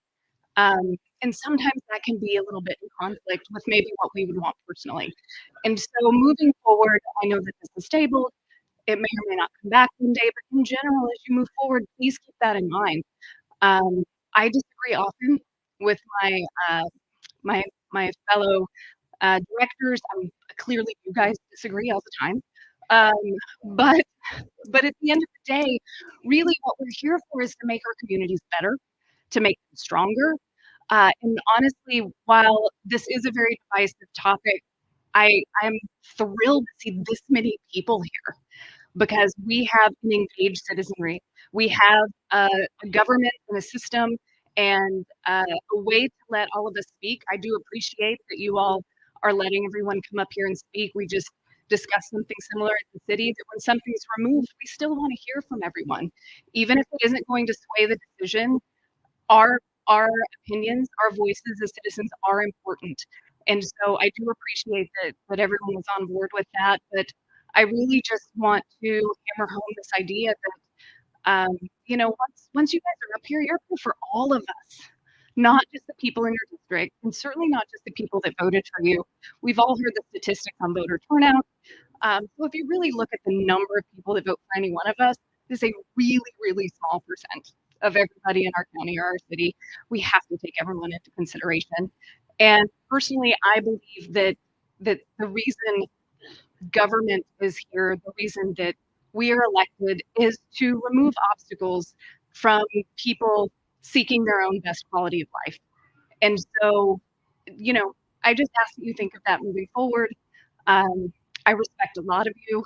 I don't know some of you. I'm sure Time's up, people Ms. after this, Holiday. but thank you Thank all for you. your time and thank you for serving. Carol Shop.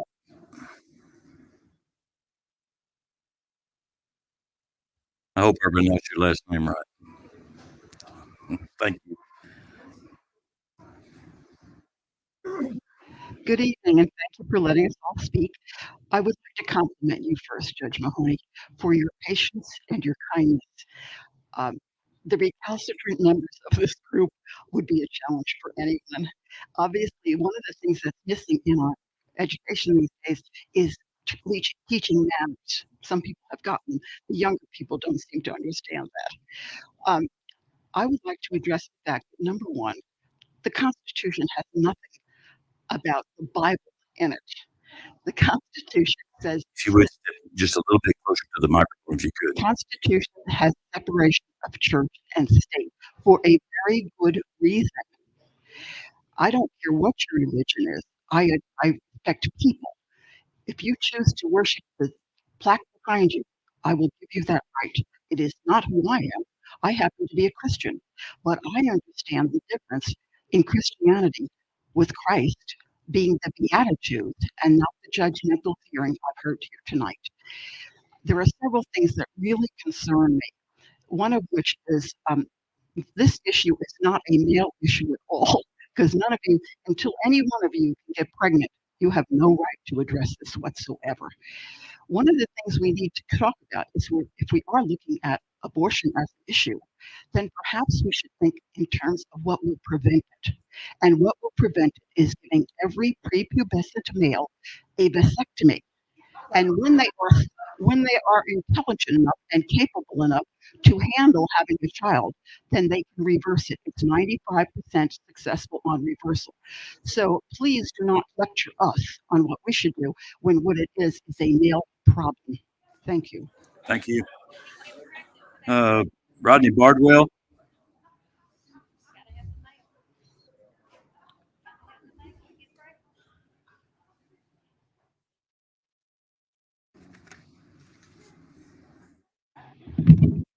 Thank you. It's Rodney Bardwell. Um, Thank you for letting me speak tonight. I do want to apologize and ask for your forgiveness. I really didn't want this back and forth yelling or whatever, back and forth. Um, but I've done it a few times, and I apologize. I ask for your forgiveness. Um, I'm not a legal scholar by any means, but I am confused if the rule says, please correct me, if the rule says that we're not supposed to speak, but you're allowing us to, then why can't you suspend the rules for you all to vote on the resolution? So I don't understand that. I was born here and moved away for a period of time, and I chose to come back and bring my family. Now, Mike, I am speaking directly to you. Thank you for trying to bring forth this resolution, and I say that with sincerity. With young people like you, my hope for this country has been restored. And I don't believe you're trying to promote yourself. Now, I may regret this, but I will be protected by the Lord. I am speaking to you directly, Honorable Judge, and I say that with sincerity. I am disappointed that you will not allow a roll call vote. I had wonderful parents, but I didn't get to choose them. But I am so glad they chose life. I don't understand how you all can vote for a resolution to support the police, which I totally agree with. I'm good. And not have the courage to vote on this resolution, whatever side you come down on. I agree. Well, I agree this is not a political issue. It's an issue of life. I don't believe once again, correct me. I don't believe the resolution says anything about religion. I believe it does discuss life. Thank you for hearing me out. We did vote on a resolution Thank you. last year affirming Corey support for Garland Cangelosi. Gardens, and that was okay. Justice Myers. Okay. Thank you. Got another speaker coming up. Corey.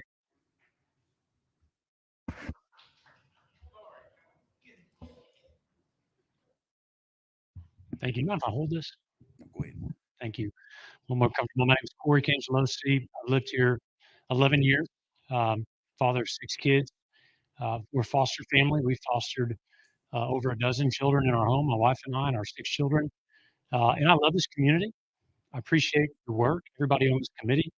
And I appreciate your time and your sacrifice tonight. I appreciate everybody here on both sides.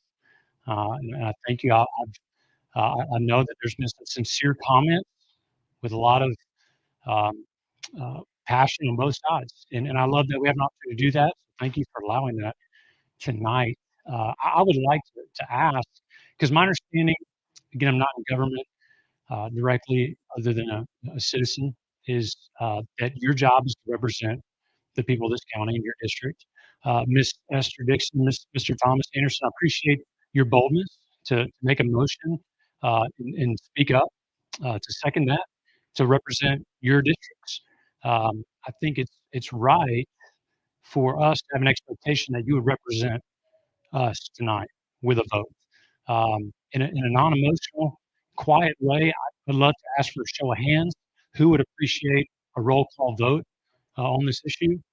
Because I think that this is important for you to see how many of us expect you to represent us just as citizens in this county. I'm in District 7, and thank you for that representation. I understand we don't have the same values, but again, you're representing the majority, I would hope, not of your voters, because I think it was made pretty accurately. Not everybody votes, unfortunately, but again, this is your community who decided to show up and make themselves known. We represent friends. I know quite a few people. I have the privilege to address hundreds and hundreds of people on a regular basis, and I would say I represent them by my voice being here tonight.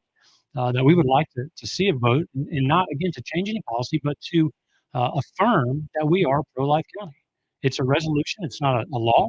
It's an affirmation, and I believe that that's an important affirmation that we as citizens here want to see made for this county. A majority of us, especially in this room, who decided to show up tonight peacefully, and I appreciate you guys that have dialed it down for a little bit, so that we could continue this healthy debate.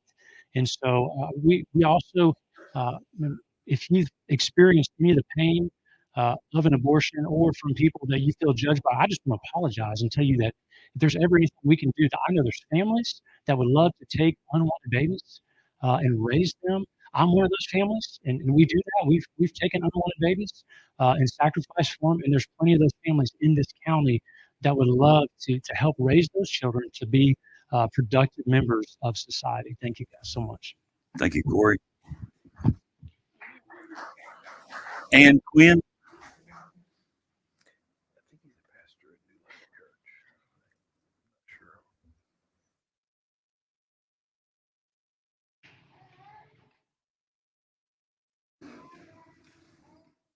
Hello, my name is Ann Carlos Quinn, and I'm a Hot Springs resident, District 1. I really do not believe this is even happening. This is not the business of the Quorum Court. It does not matter what your religion is or is not. It has no place here. And that's all. Thank you. Thank you. Richard Sadowski.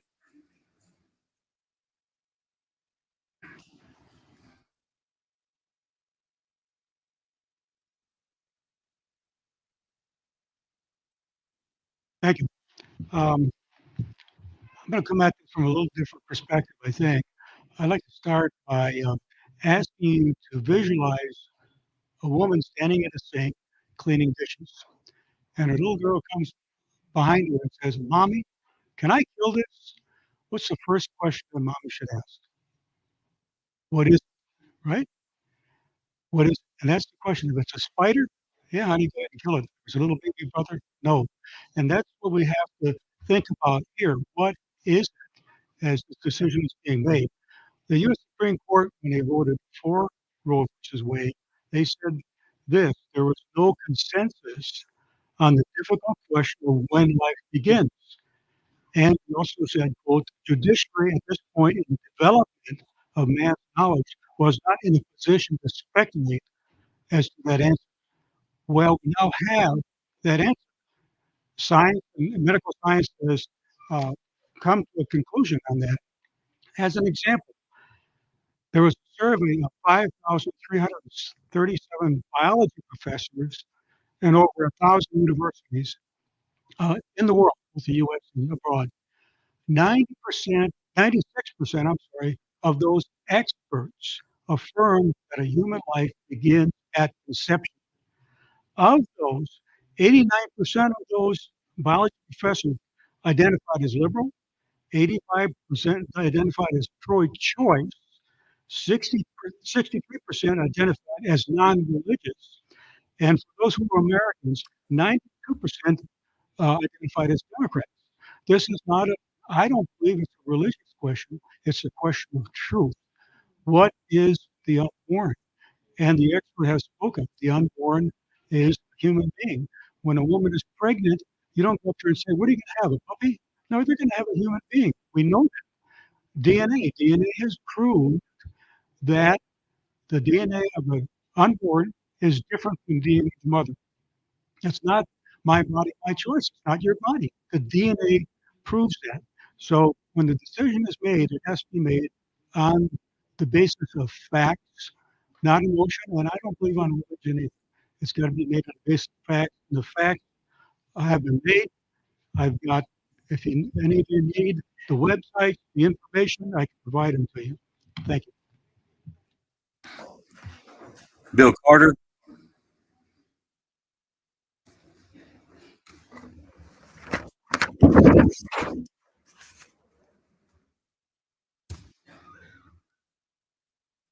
Thank you, Judge. My name is Bill Carter. I'm a citizen of Garland County, Hot Springs, Arkansas. And I want to say thank you to each and every one of you justices of the peace. And also say to you that I wouldn't have your job if it was given to me. You have a great sympathy because you're called to make decisions like this, but it's a choice that you made to put yourself in this position. And we've heard a lot of comments tonight about your responsibilities and not being reelected based upon how you vote and how you think and those kinds of things, and your responsibilities to your constituents. And the reality of the matter is, it doesn't matter what topic that we might choose tonight, there's division because we're all different. We have different values. We grew up differently. And so there's division everywhere. But your ultimate responsibility, and I'm here by the grace of God, and because I care about each and every one of you, I speak tonight because your ultimate responsibility is not to your constituents. It is to the God who created you. And you need to keep this in mind. No matter what your religion is, the God who created you is the one that you must answer to. So I just want to leave you with a reminder. This is a friendly reminder. Doesn't matter who you are, which side of this issue you're on. This is a friendly reminder that you will answer for what you do, not just tonight, but every day of your life. The book of Revelation, chapter 20, beginning of verse 10, the Apostle John said that the devil was cast in to the lake of fire and brimstone, where the beast and false prophet were already residents. And they're going to be tormented day and night forever. That's a long time. But he also says, "Then I saw a great white throne, and the one who sat on it, from whose presence the earth and the heavens fled away, and no place was found for them. And I saw the dead, small and great, standing before that throne. And the books were open, and another Mr. book Carter, your was open." time's up. Thank you very much. Thank you. Susan Ortega. I guess that's Suzanne Ortega.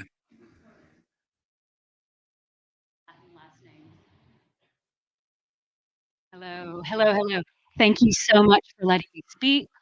I so value the right or the privilege, I should say, to speak, the right to vote. Justices, thank you for your time. Thank you for the behind the scenes things that you do. Thank you, Judge Mahoney. I appreciate everything that you are doing to help our community. I lived here my whole life, moved away for a little bit, and chose to come back. My 3 boys are back there. When they lived inside my belly, they were not me, they were them. It was not my choice because they were not my body. I was their home. 2 separate people living in one body. If a woman is killed and she's pregnant, that's 2 lives. And I implore you, as a member of Garland County, as a young mother, a family person, I implore you, Republicans, vote your platform. You were voted in with the platform on the Republican platform that says, "I will value the life of the unborn. I will be a voice for those who don't have a choice to speak." We have a choice. We can get up and be boisterous, and we can, I want life. I want to. We don't want life. We want choice. What about the baby? Where's the baby's voice? The baby is alive. The baby is alive. Whether you believe it or not, it's not a feeling. There are absolutes. And that baby has the right to live. Thank you for your time. Thank you. Heather Miskey.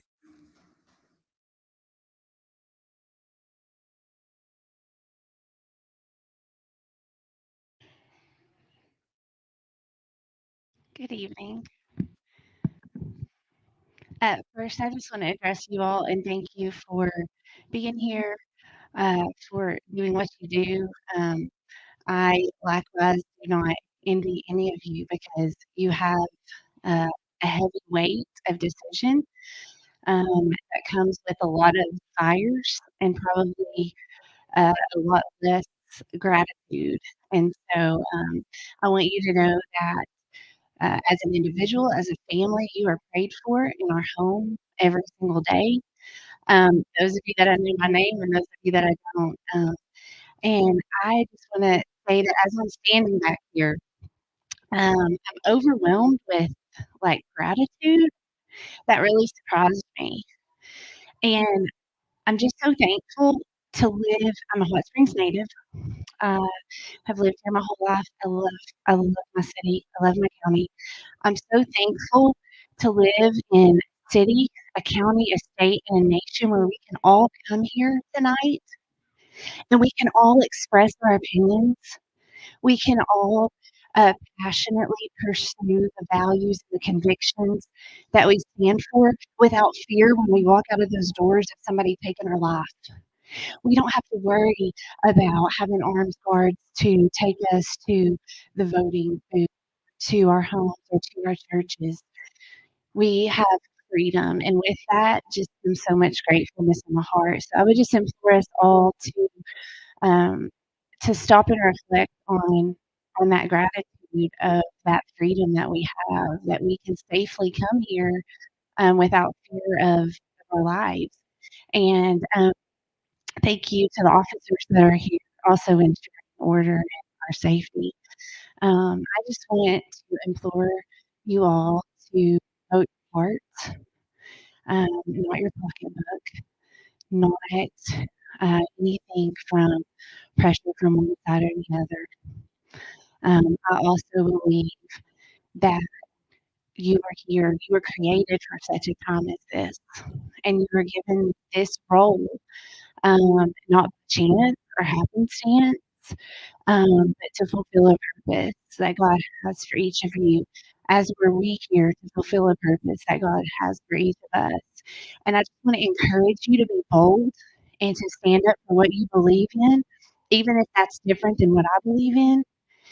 But I want to encourage you to have boldness, to own your beliefs, to take a vote tonight, to stand for what you believe in or sit for what you don't believe in. But let your voice be heard. Don't hide behind a couple of eyes and a couple of nose that really Your time is nobody up, out ma'am. there heard. Thank you. Yes, stand for what you believe in Thank so that you you. don't Your fall for time's up. anything. Thank you. Randy Hill.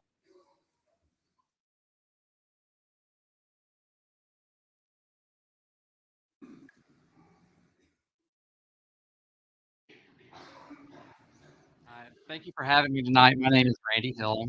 I'm a family practice doctor. I've lived in Hot Springs my entire life with my wife Ann, who's on the school board. I'm here tonight because these meetings are supposed to be boring. They're not supposed to be this way, guys. Come on. You don't show up and the roads need to be fixed, you know. All kidding aside, I appreciate both sides. Okay, I mean, you're not going to change anybody's mind tonight. This is held for a form of one person over here. I think we all know that, and that's fine. That's fine. And I appreciate the passion. But if you got that passion, care about the people in your community. Where were you people for the warming shelter that care so much about the sanctity of life? You know, what do you care about the people that enter the city? You know, we put a sign out that says this. It is not everybody believes that. It means different things to different people. You know, and I just think we need to be respectful. I respect Who said we were the going to put up opposite the side. I sign? don't acknowledge this person. Who said we were going to put up Nah, the nah, nah, sign? nah, nah. I'm done with you. Oh, Anyway, you know, we need to be more respectful to people. I put in the baby box. Justice What have Myers. you done? What have you Justice done? Myers.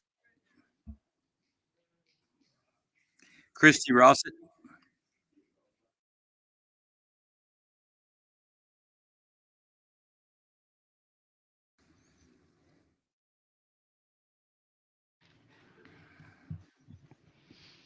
Thank you, Judge, and thank you to all of the JPs for allowing us to speak.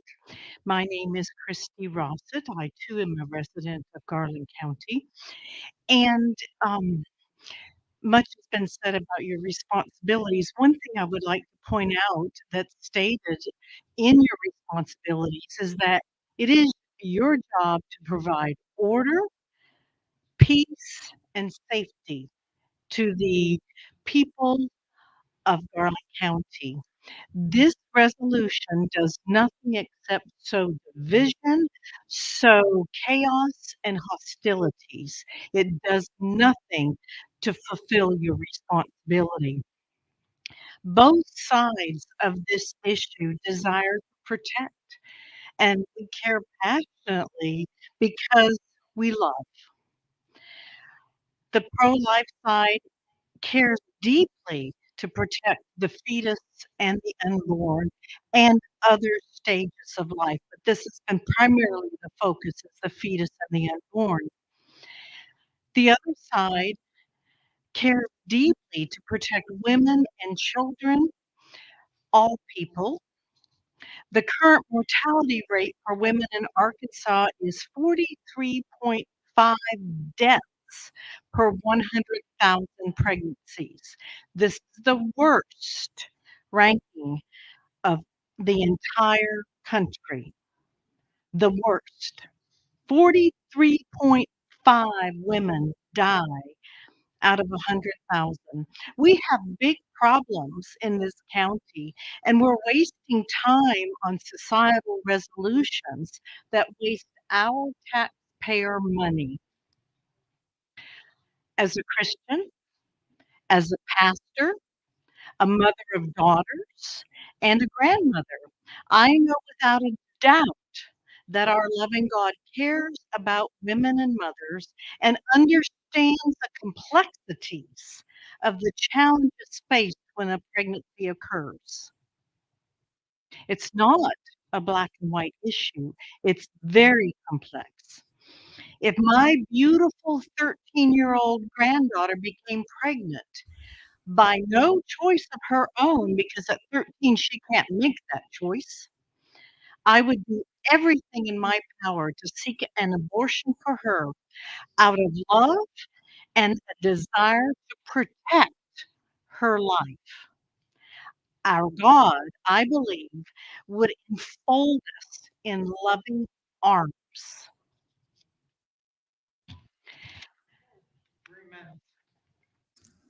Did you say that was Your my time's time? up. Thank you very much. Brenda McDaniel.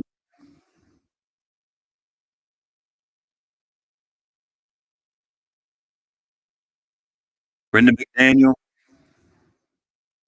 Okay. Judy Mayfield.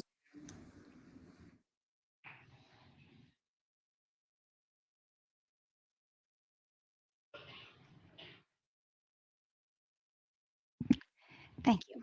Thank you for this opportunity to speak, and I thank you for the position that you stand on. Uh, I we've listened to lots of people speak today, and pros, and those that are not pro, uh, talking about bringing division to our county. I feel like that uh, we don't always. Uh, I'm losing my track of my train of thought. I'm sorry. Um, I came here because I was disappointed in how some of the people had voted. And uh, there is a platform for the Republicans, and I feel like they did not vote according to their platform. And so I've never been involved in the Quorum Court, and it is a complex thing. And my eyes have been open to what has taken place here tonight. But I feel like that I'm for pro-life, and I I'm disappointed in we talk about people being kind here and all of that, but I'm not sure you hear all the comments that are made back there. And um, uh, I, I know that people are passionate for what they believe, and I'm passionate for what I believe. And uh, I stand on the Word of God too, and it's mocked a lot tonight. The Word of God has been mocked a lot, and that is the thing that is very disappointing to me, because we have come to a place in our nation where we're beginning to come to this place that the Word of God means nothing. And, and when listening to the mockery of people behind me, when anyone would bring up the Word of God, we were, whether they believe it or not, we are a nation founded on God. In God we trust, and I trust the Lord. And I have put my vote in you, trusting you to do what God has called you to do. And that's all I have. Thank you. Judy Mayfield. That was you. Courtney McKee.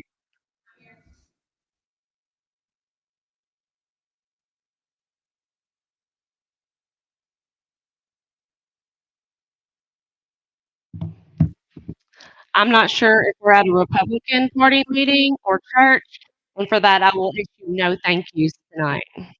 My name is Courtney McKee, and I am a woman and a mom. I'm here to talk to you about a very important issue that affects millions of people around the world, the right to access safe and legal abortion.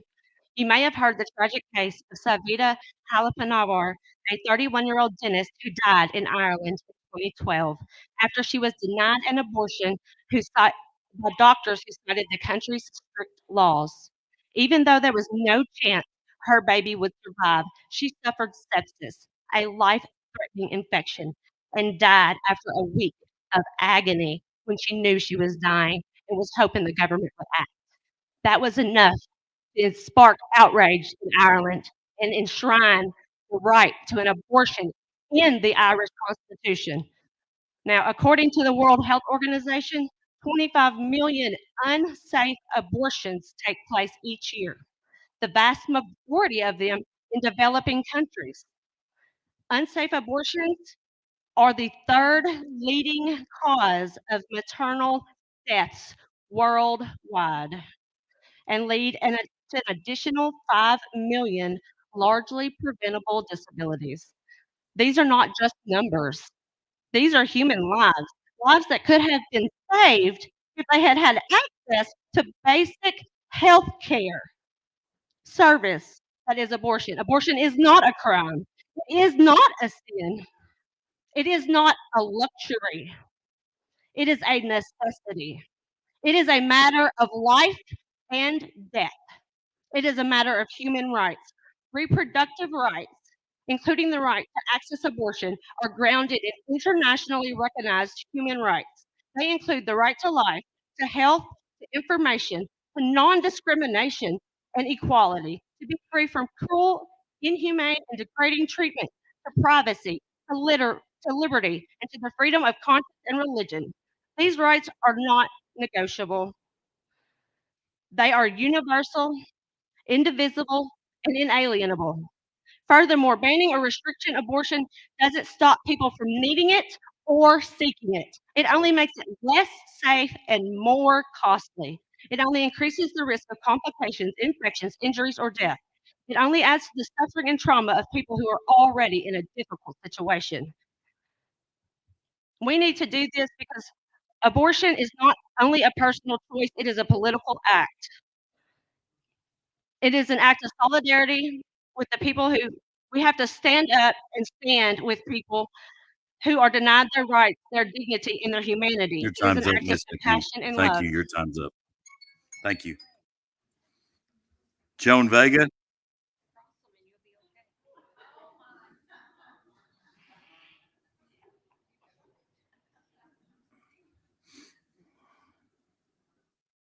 Thank you for letting me speak tonight. And thank you all for what you do for us, even if I disagree with a lot of it. This is my sticking big toe into local politics, and it is very eye-opening. And I was very sad that you took away our right of knowing who voted how, so that we would know how to vote in the upcoming election. And as long as I have the floor, I just want to address those women who have had an abortion that regret it now. The taking of human life is a serious thing, and you are going to be held accountable for it. But we have a forgiving God.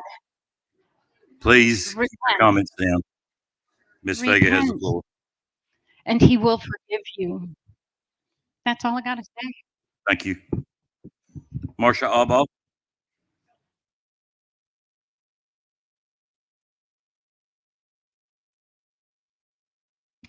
My name is Marsha Wallace. Many of y'all do know, and I do appreciate being here, and I do appreciate being able to have a voice. I do want to say a couple of things. There is division. There's division in our world, and basically, it's good and evil. We do have reproductive rights. We all do, but I believe that our reproductive rights begin before we go to bed. I understand when you're raped, you don't have any choice over that. So that's that part. Anyway, um, I was raised by Christian parents, and I'm very, very thankful that they brought me up knowing that God's word was holy and it was the book by which to guide my life and lead me through my life as it is. I personally, in my life, I have a daughter who got pregnant when she was 16, and yes, we were offered an abortion. We were offered to find somebody to adopt the baby, but we chose to keep the baby. And that baby is now a beautiful 26-year-old lady that I'm so very proud of, and I'm so very thankful that God gave us the strength to stand up and do what we biblically believed is right. Uh, I am a Republican, and I am a Republican because the platform, which I have right here, the number 2 principle in this platform is the sanctity of life. I'm going to end it because told myself it wasn't going to be very long. But in Jeremiah 1:5, it states, "Before I formed you in the womb, I knew you. Before you were born, I sanctify you." Also, in that same chapter or that same verse, it says, "I know the steps you will take." Each and every baby that has been aborted, God had a plan for that baby's life. Could have been a doctor, could have had the cure for cancer, could have been another Einstein, but someone aborted those babies. In our Republican meeting this last month, our group voted unanimously to support declaring Garland County pro-life. And I know we can't vote on it now, but I would basically wish my fellow Republicans would stand for the platform in which we believe. Thank you, Marcia. Ellen Carpenter.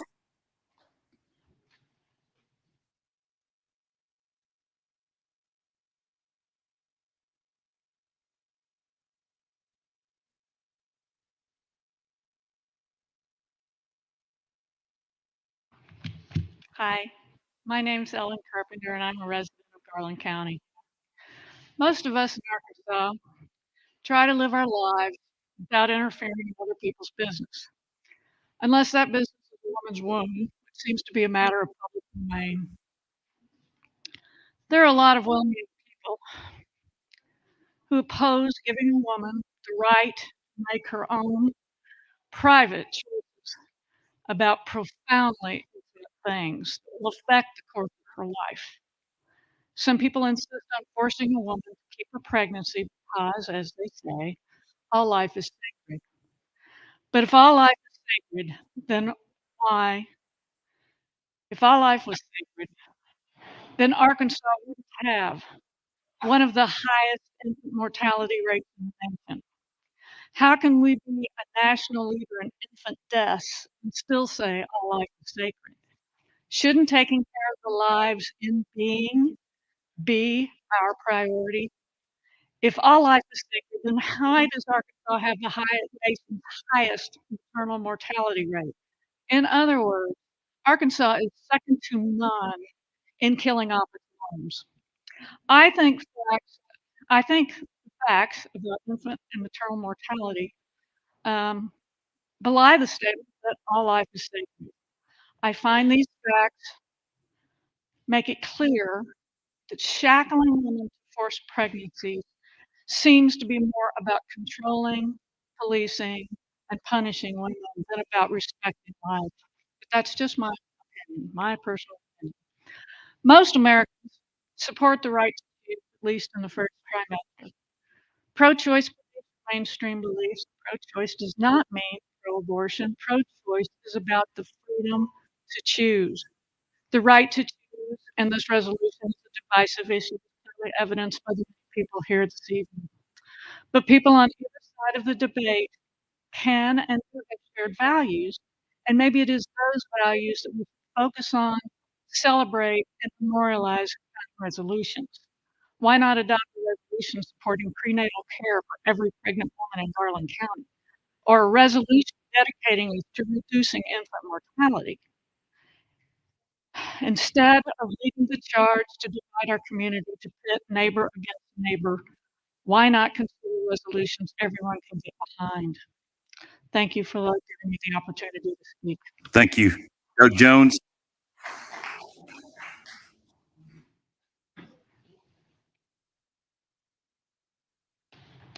I'm Pastor Doug Jones, Hot Springs, and usually when I get behind the microphone, I say, "Don't pick up Bibles too," but you've had enough Bibles tonight, so I just want to bring us back to the main topic.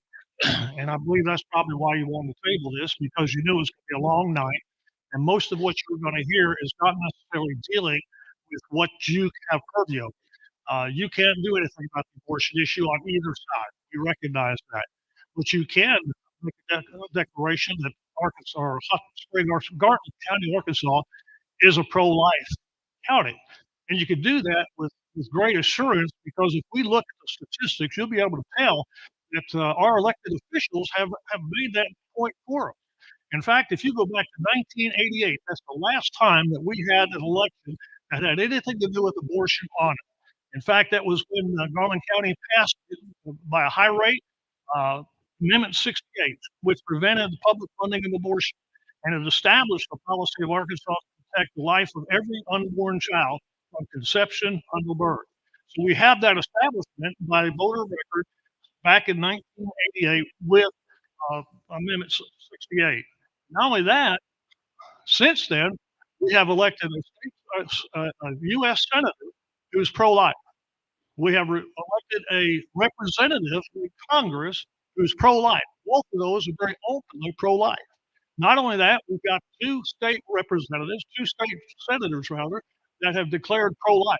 And we've got 3 representatives from Garland County that have declared that they're pro-life.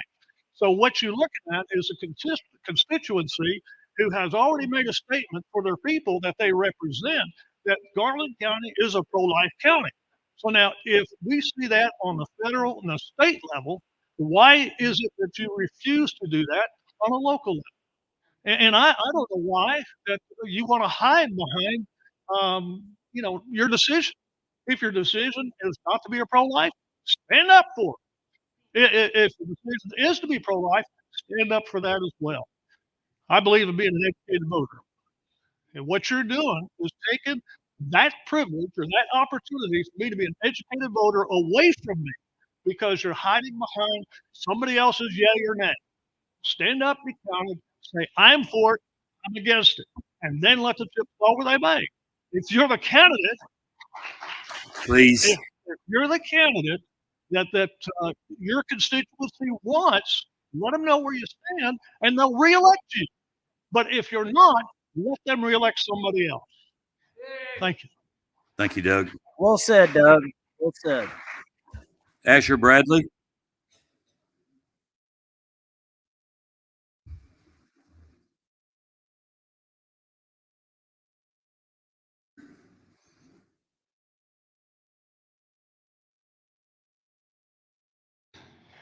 Good evening.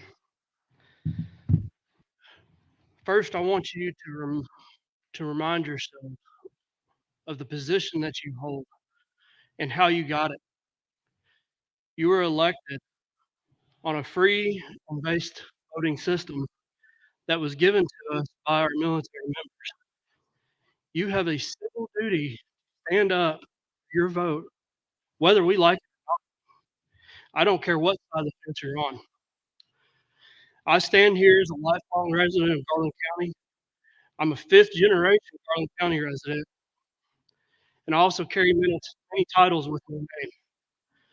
I'm a business manager and owner of Crystal Ridge Distillery in downtown Hot Springs. I'm a husband, I'm a father, most importantly of all, I'm a Christian. My life has completely changed by the mere mention of his name. We all carry many titles, but I carry the duties of Christian most important. If we know not fulfill our duties of Christian first, the rest of them will fail, including this county. I ask you tonight, remind yourself what your duty is to fulfill this title and not hide behind some BS ruling that you can stand behind. Psalms 34:3 says, magnify the Lord with me and let us exalt his name together. Look around this room tonight. Stop hiding behind the rulings. Make a stand. We want to hear each individual vote, whether we like it or not. I leave you with this. Will you magnify his name tonight, or will you be like Peter and deny him again? That is all. Thank you, Asher. Amen.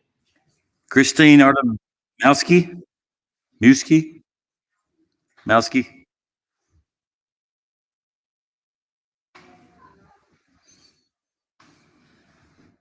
I'm not happy to be here. I'm tired. It's past my bedtime. I'm 71 years old. I'll be 72. And in 1971, I had an abortion in Mexico because you couldn't get one in Austin, Texas. I won't bore you with what happened other than I ended up in Brackenridge Hospital And while I was on the journey going to the emergency room, a young intern leaned over me and said, "There's not a doctor in town that's going to touch you." And I was feisty then, and I'm feisty now. And I said, "Well, get out of my face then and let me die." I survived. The doctor who had diagnosed me gave me a D&C. Um, but in the waiting room, my boyfriend at the time, the police came up to him and they were almost going to arrest him, saying, "I think you had this here, didn't you?" He said, "No, no." And the second officer said to my boyfriend, "The last one in here like that is on a slab, cool as a cucumber. When you do what you're doing, you are saying that I am a criminal." And somebody said, "Here come the left-wing baby killers." I'm not a baby killer. You may not believe in science, but I do. Some of you, I think, may think the world is flat. I'm not sure. But the a resolution or an amendment or whatever it is, I forgot what it is, has no place in this. It's just divisive. It's just taking people apart, once again, based on fear. I have heard these people threatening you with not voting for you.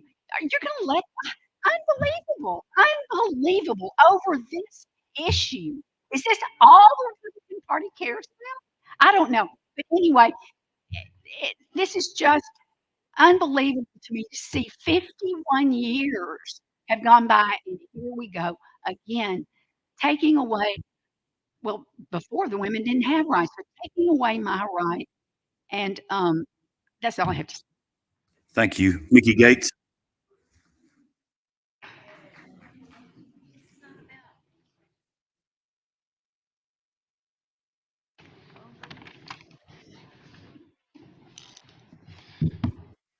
Thank you, Judge, members.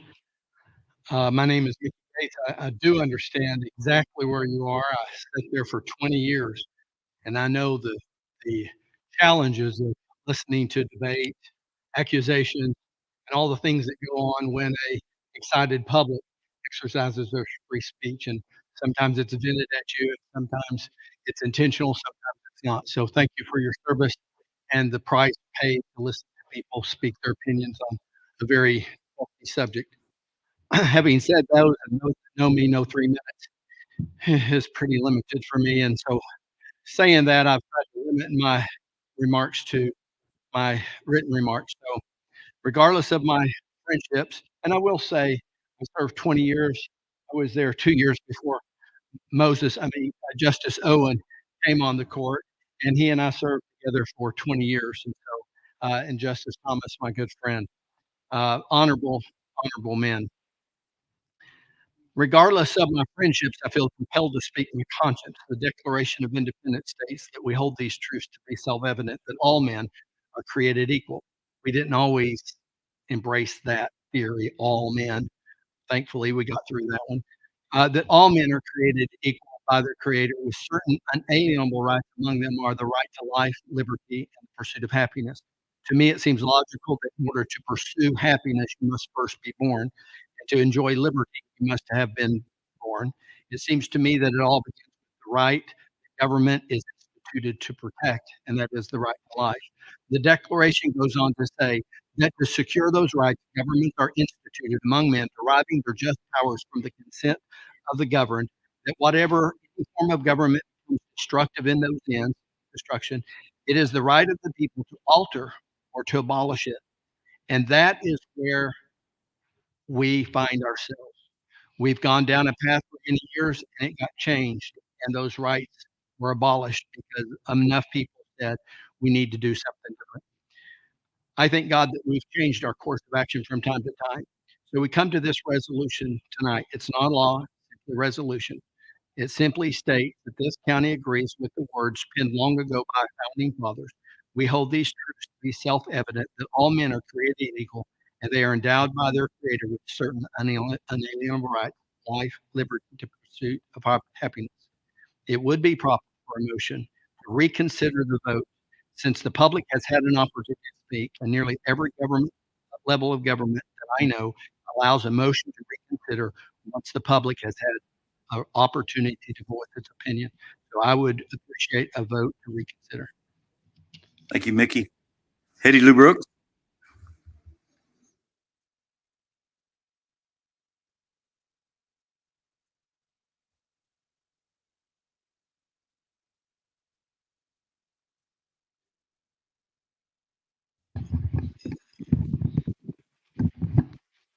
I can't imagine a life without passion. Can you imagine a life without passion?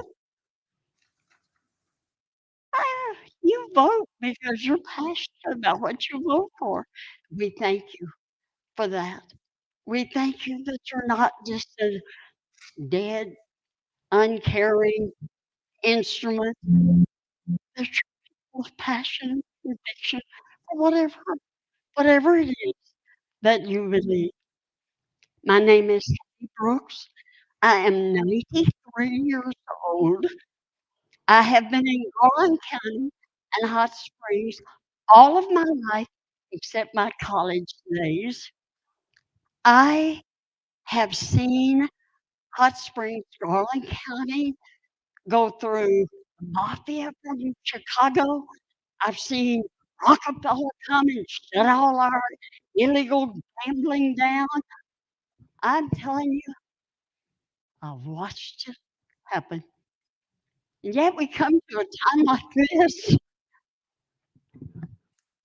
I don't know even how we got here, but I want to say this. Tonight, I'm not talking about all the who's right and who's wrong.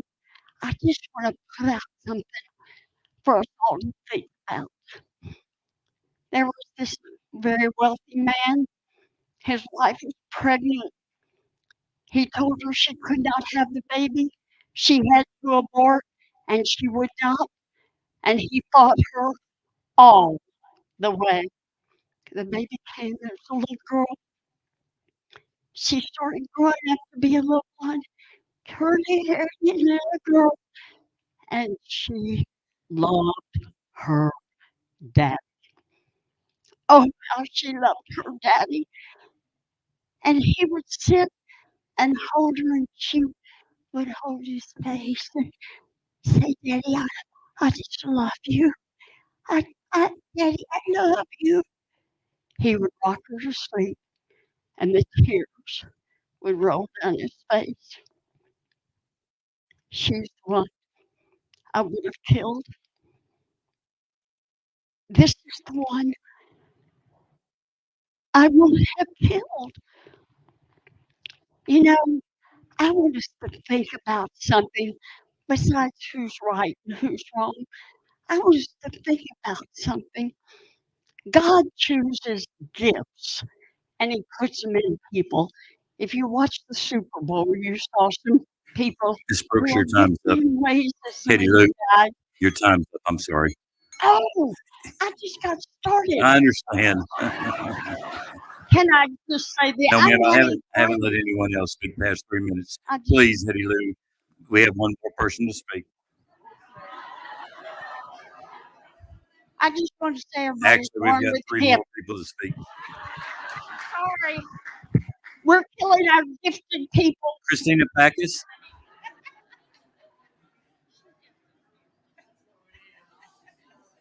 Christina Packus. Okay.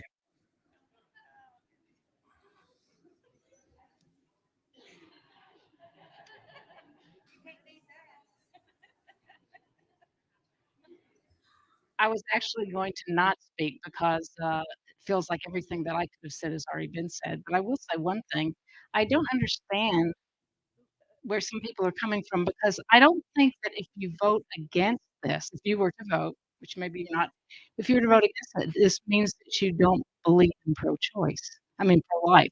Because I know many of you are pro-life, but you still don't really want to do this resolution. You just don't see it as part of what you're supposed to be doing. So I just think it's an odd position that everybody has been put in tonight. So I would like to just say that. And I want to say thank you very much for letting us all talk. Thank you.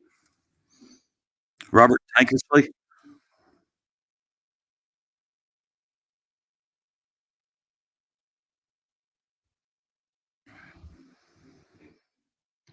Thank you. First off, I would like to say that God would love to hold everyone in his arms, regardless of what side of the aisle you stand on.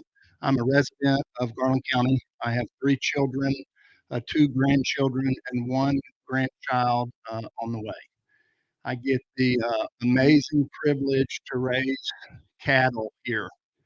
An amazing job with awesome responsibility, which I feel um, is to stewardship life.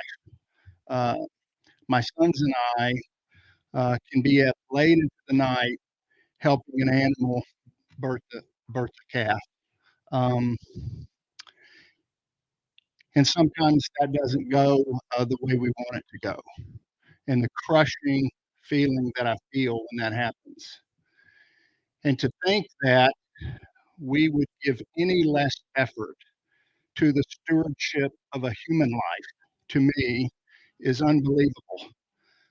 To think that no amount of animals could be worth the one animal that I stay up all night with. An unbelievable responsibility that you guys have. It's a very divisive issue. It's a resolution. It's not a law. What you're saying is, hey, the citizens of Garland County respect the sanctity of life. There is a precedence. Washington County has already voted on this. They've already passed it. It's been done. We've heard that it's not your job. It is. Washington County's already done it. What we as the citizens are saying is we want you to stand up and say, we, the citizens of Garland County, respect the sanctity of life. Thank you. Thank you. Michelle Roberts.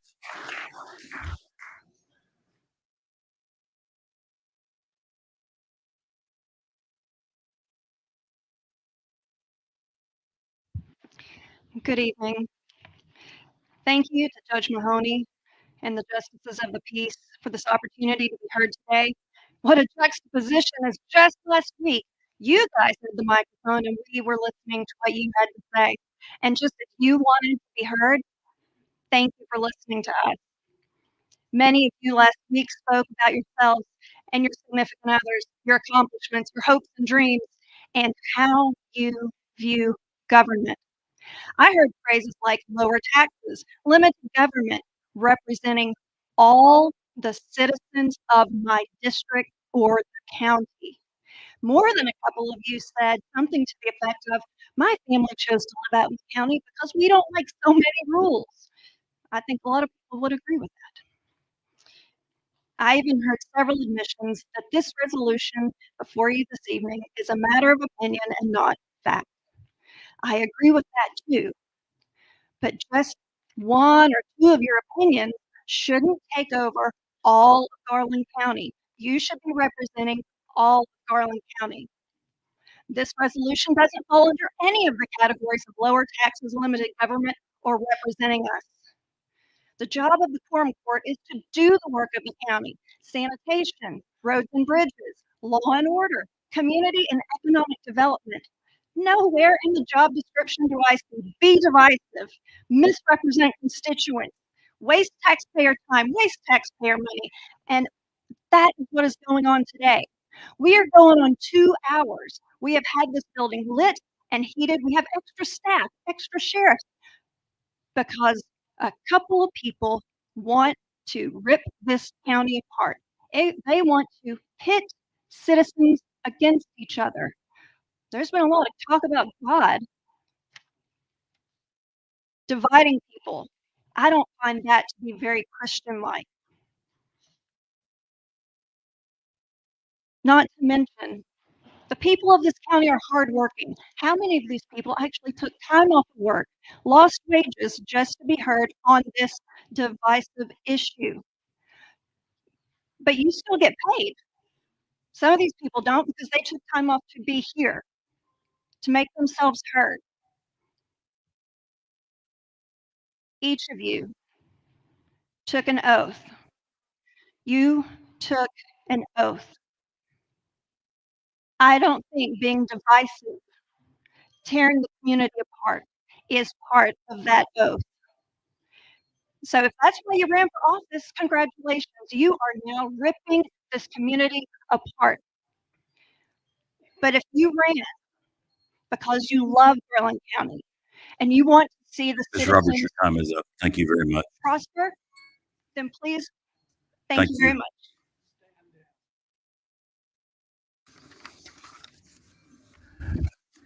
Is there anyone that I missed that signed the list and did not get to speak? Judge, with that, I'd like to make a motion to reconsider, to put it on the table to reconsider our resolution R-24-07, because I cannot agree with Representative Gates anymore. Second. I ask for a roll call vote on that motion. Say one thing, I'm sorry. may I say something also? I didn't sign it. We've got a motion and a second for discussion is valid. I was appointed, not elected. Get your mic. Sorry.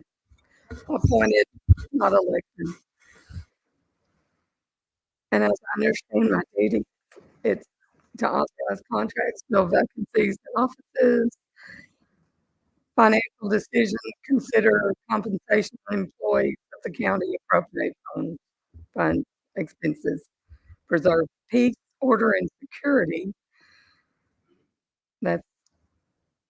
I see politics going both ways, and this could be rescinded and changed with a future election. I see the matter involving oppositions locally as we've seen nationally. Agreeing that the resolution is outside the duties and the boundaries of the court. I agree with the table.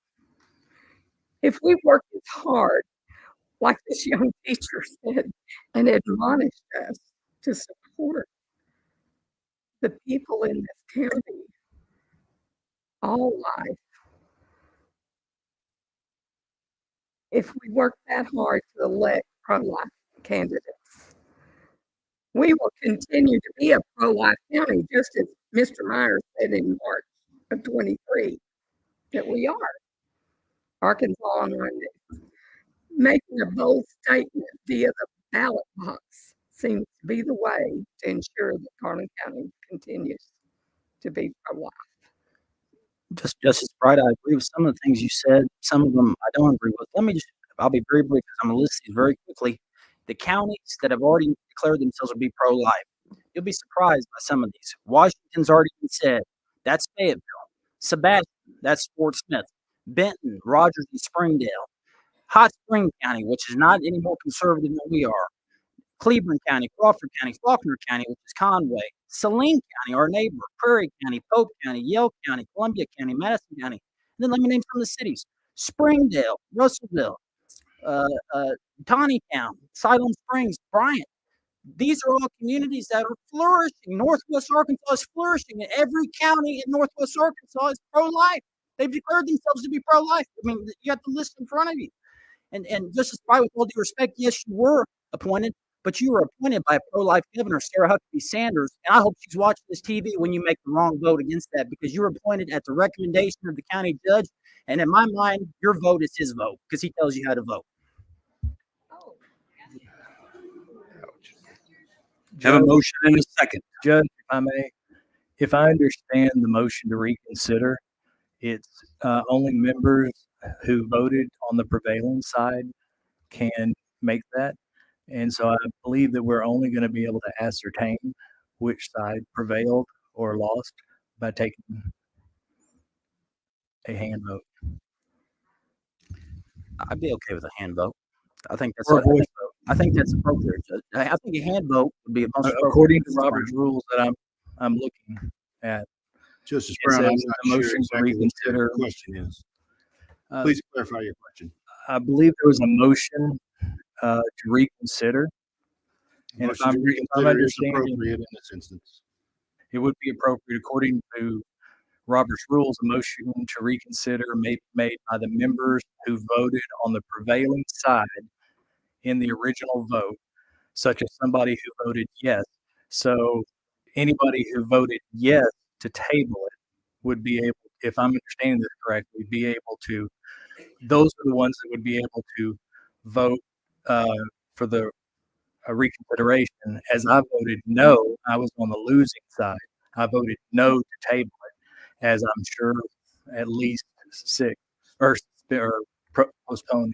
Definitely, I voted no for that. So I'm not sure. There's been a lot of question out here about a voice vote, and I think that the only way we can ascertain who can, according to Robert's rule here, was on the prevailing side would be to take a voice vote. If I may, Justice Brown, I'm not sure what section of Roberts you're looking at. Our procedural order goes like this. We follow first the ordinance, then the Arkansas Association of Counties procedural guide, and when it's insufficient, we go to Robert's rules. Neither the ordinance or county guide reference this particular issue. Robert's rules, and I'm looking at 37.9. I don't know what you're looking at, but it sets out that a motion to reconsider would be appropriate in this, and it requires a majority vote. Requires a second and a majority vote. And I'm fine with that as well. I just wanted to make sure that. Do you have a section that you're looking at that I should reference? I called the question. I did a just a quick search. So it came up under Wikipedia as Robert's rules. I called it. Newly I called revised. I think Justice Brown and I are on the same side of this issue. I just think we're negotiating it wrong. I call the question on the motion to reconsider. So Justice Myers' call for the question stops debate. The motion made on the floor is to reconsider via a roll call vote. Via a roll call vote, and a second was made. Sarah, please call the roll. Justice Broughton, Yes. Anderson, No. Dixon, No. Young, Yes. Bright, Owen, Myers, Yes. Brazil, No. Peters, No. McGrew, yes, Hunter, No. Brown, Yes. Rainey, No. And there you have it, folks. There's your people that are pro-life and pro-choice. That is absolutely That's a false statement. Okay, the vote has been administered. Chair will entertain a motion to approve the agenda So as moved. amended. Who made the motion? Jimmy. Justice Young, second by Justice Dixon. All those in favor say aye. Aye. All opposed, same sign. Minutes from January 8th through January 29th are included in your packet. There's 2 special quorum court meetings due to the vacancy in the coroner's office. Chair will entertain a motion to approve those minutes. So moved. second, Justice Brazil, second by Justice McGrew. Y'all are moving fast. Please keep it down as you leave. We are still conducting business.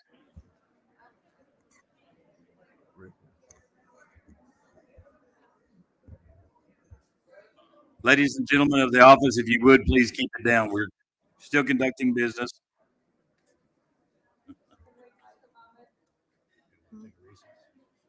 Judge, would it be appropriate to recess for 5? We can do that. We recess Judge for 5 Mahoney. minutes till we get the courtroom. Judge Mahoney, Justice Bright has a question. We're going to recess for 5. We're going to recess for 5.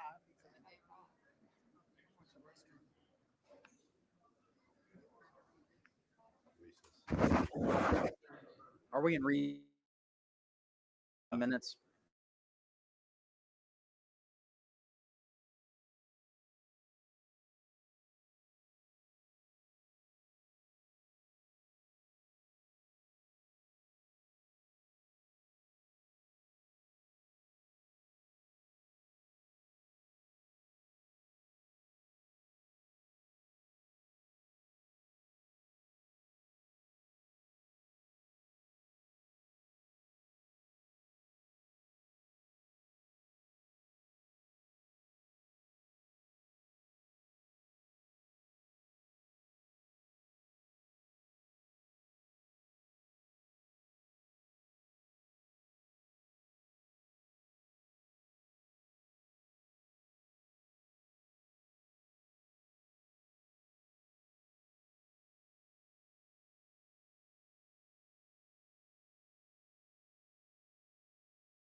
Let's call the recess to an end and try to finish up our business for tonight.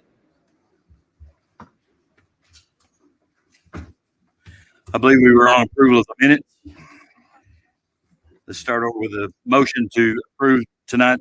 Well, I make January a 8th. motion to approve the minutes. Second, Dr. Peters, second by Jason Brazil. All in favor, say aye. Aye. All opposed, same sign. Exhibits A through F, statement of cash position, statement of operations, and then 4 meetings, ordinance, special finance, and human resources. Chair will entertain a motion to approve the exhibits. So moved. Second. Motion made by Justice Brown, second by Justice Peters. All in favor, say aye. Aye. All opposed, same sign.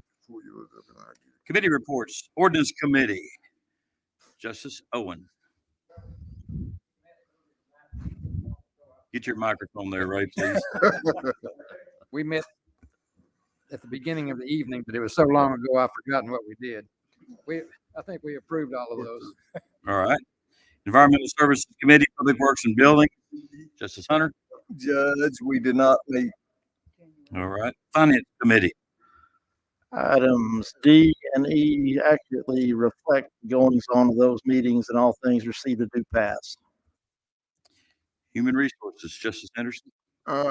Exhibit F, January 22nd, 2024 minutes reflect habits at that particular time.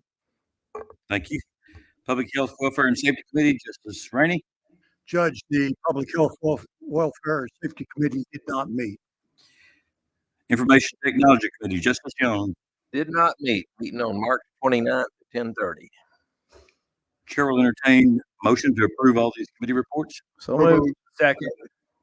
Motion made by Justice Anderson, second by Justice Brown. All in favor, say aye. Aye. All opposed, same sign. Sarah, please read R-2406 by title only. Be it resolved by the Quorum Court of Garland County, State of Arkansas, a resolution to be entitled, a resolution of the Quorum Court of Garland County, Arkansas, adopting the 2023 Garland County Hazard Mitigation Plan. Move for adoption. Second. Motion made. Motion made by Justice Anderson, second by Justice Hunter. Any discussion? All those in favor say aye. Aye. All opposed, same sign. Move on to our ordinances. Sarah, O-2403, please read that in its entirety. Be it enacted by the Quorum Court of Garland County, State of Arkansas, an ordinance to be entitled, an ordinance designating an entity to be responsible for collecting fines for the Garland County District Court and for other purposes. Whereas Arkansas Code annotated 1613-7092AI requires that each governing body of a political subdivision which contributes to the expenses of a district court shall designate a county, town, or city official, agency, or department which shall be primarily responsible for the collection of fines assessed in the district courts. And whereas Garland County contributes to the expenses of the Garland County District Court, and whereas the Garland County District Court should be the agency primarily responsible for the collection of fines for Garland County assessed in said court, and whereas the Finance Committee has previously met and approved this ordinance, and now therefore it be enacted by the Quorum Court of Garland County, Arkansas, Section 1, binding the Garland County District Court shall hereby be designated as the agency primarily responsible for the collection of fines for Garland County assessed in said court, and Section 2, codification, this ordinance shall be codified in the Garland County Code of Ordinances, and the sections may be renumbered or relettered to accomplish such intention. Section 3, emergency clause, it is found by this court that an emergency exists due to the need for consistent and timely collection of fines, and therefore this ordinance shall be in full force and effect from the date of passage and approval. Judge, I move that we suspend the rules and place ordinance 2403 on its second reading by title only. Second. Motion made by Justice Brazil, second by Justice Dixon to place O-24, or was that Justice Bright? It was Justice Dixon. Place O-2403 on its second reading by title only. Sarah, please call the roll. Justice Broughton, Yes. Anderson, Yes. Dixon, Yes. Young, Yes. Bright, Owen, Yes. Myers, Yes. Brazil, Yes. Peters, Yes. McGrew, Yes. Hunter, Yes. Brown, Yes. Rainey. Yes. Sarah, please read O-2403 by title only.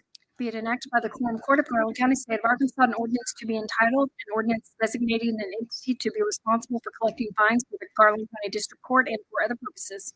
Judge, I move that we suspend the rules, place ordinance 2403 on its third reading by title only. Second. Motion made by Justice Brazil, second by Justice Peters, to place O 2403 on its third reading by title only. Sarah, please call the roll. Justice Broughton, Yes. Anderson, Yes. Dixon, Yes. Young, Yes. Wright, Owen, Yes. Myers, Yes. Brazil, Yes. Peters, Yes. McGrew, Yes. Hunter, Yes. Brown, Yes. Rainey. Yes. Sarah, please read O 2403 by title only. Be it enacted by the Quorum Court of Garland County, State of Arkansas, an ordinance to be entitled, an ordinance designating an entity to be responsible for collecting fines for the Garland County District Court and for other purposes. Judge, I move that we adopt ordinance 2403. Second. Motion made by Justice Brazil, second by Justice Dixon to adopt O 2403. Sarah, please call the roll. Justice Broughton. Yes. Anderson. Yes. Dixon. Yes. Young. Yes. Bright. Owen. Yes. Myers. Yes. Brazil. Yes. Peters. Yes. McGrew. Yes. Hunter. Yes. Brown. Yes. Rainey. Yes. I move that we adopt the emergency clause in ordinance O-2403. Second. Motion made by Justice Myers, second by Justice Anderson to adopt the emergency clause for O 2403. Sarah, please call the roll. Justice Broughton. Yes. Anderson. Yes. Dixon. Yes. Young. Yes. Bright. Owen. Yes.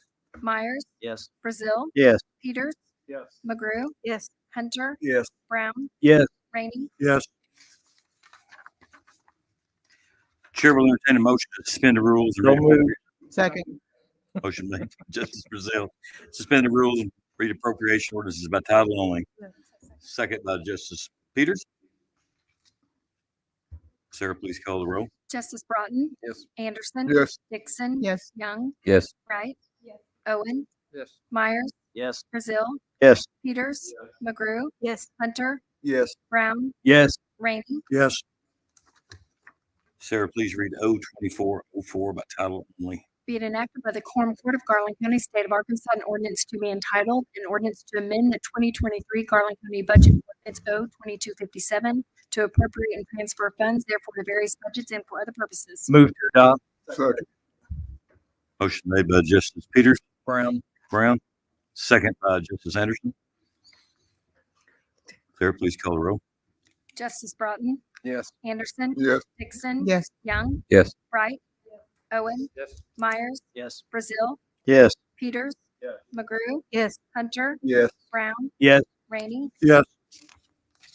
O 2405 by title only. Be it enacted by the Quorum Court of Garland County, State of Arkansas, an ordinance to be entitled, an ordinance to amend the 2024 Garland County budget ordinance O-2341 to anticipate revenues and appropriate funds in various budgets and for other purposes. Move for adoption. Second. Motion made by Justice Dixon, He's getting in also. second by Justice McGrew. Yes. Any discussion? Sarah, please call the roll. Justice Broughton. Yes. Anderson. Yes. Dixon. Yes. Young. Yes. Bright. Owen. Yes. Myers. Yes. Brazil. Yes. Peters. McGrew. Yes. Hunter. Yes. Brown. Yes. Rainey. Yes. Other business, Metro Partnership, Mr. Gary Chapman. Had you gone to sleep back there? My hips and legs are asleep 2.5 hours. You guys earned your, and gals earned your keep tonight. I'll be quick, but I got to thank the folks that stayed here. Absolutely. Got Vince and Todd and Jacob and Gary, Dennis and his niece and Brent and Justin and Rachel. So appreciate everybody sticking. Real quickly, since you all met on January 8th, we hosted a roundtable search for a new president at National Park College. Nobody really wants to think about John Hogan's leaving, but John Hogan's leaving, and we got the unenviable task of trying to replace him. Gary and I were at Lakeside. They actually surprised us. We were supposed to speak to the 10th grade. We wound up speaking to the 10th, 11th, and 12th. And at quick math, that's 800 kids at one time in the gym. So that will no doubt be the biggest group we ever speak to, and as we're doing around the schools. Judge, you're familiar with Glenn Howey. I was glad he was in town to speak to Rotary. It's is telling that we have an Arkansas broadband director. Um, that was many years coming. Been working with a company that's getting ready to open this summer, and I look forward to telling you more about that as we get nearer. Vince hosted the board of directors meeting. We were back at Lakeside later that week for the ninth graders, so we have now got all of Lakeside and Fountain Lake 7th through 12th grade and the faculty as well. Our MSA group that was Kevin Sexton's turn to host from the village. We met at the Shack. We're friends from the village, Malvern, Arkadelphia. We participated in the state chamber and economic development call. The Strive program, I had a 2-hour Zoom call with Strive program. If you're not familiar with it, Reynolds, Triumph, Keith Smith are just some of the companies that have participated. We talked about internships. This is actually externships. The teachers work in these facilities for 6 weeks during the summer. They learn about the inner workings of the company. They make notes and they go back and teach that in the fall. So it is like the companies have a PR agent themselves, the school teacher.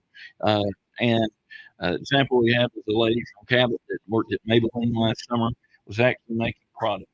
Even though she only worked there for 6 weeks, she was making lip gloss. Cole with a group from Houston, consulting on a property in South Front Springs. We had our reaccreditation. I think most of you know that for about the last 8 years, we've been the only accredited economic development organization in the state. Pine Bluff joined us earlier last year, but we had a final exam that was brutal, hours worth. But I think we aced it. We should have news. I'd be happy to report next month, but we should know by Friday. Gary hosted a meeting of all 7 schools on career training. We've done several site visits this month, Wind Choice being one of them. Vince and I met with Scott Larson, the general manager of the Arlington, about the continued renovations there that are ongoing. You notice that it looks quite a bit different now than it did several months ago. Was honored to get to present to the Women's Chamber of Commerce, and I know it's an economic development report, but ladies and gentlemen, we got the #1 ranked team in the nation in National Park Nighthawks. Their final game before they get to the playoffs is Thursday night at the college. I'd ask you to consider going and supporting them and Dr. Hogan's team. Cole participated in the Arkansas Broadband Call. Gary and I spoke to the 10th graders at Lake Hamilton, 330 of those in all. We met on our statewide committee for 40 under 40 and 20 in their 20s for Arkansas business and compiling the list there. Cole and Gary just got back from Dallas last week. They were at the ICSC Red River Deal-Making Conference, spoke with site consultants, commercial realtors, retailers, and restaurants. As you probably read in the paper, Lori Tudor was down here, the director of RDOT, at arrangement of Representative Les Warren, and just kind of face the fire on where we are on the I-30 construction. And I think best case scenario, if I heard correctly, we're still looking at a year. But that we'll cross our fingers and hope that happens. We just had our chamber annual banquet. I want to congratulate the winners. One of them amongst you, Woman of the Year, is Miss Esther Dixon.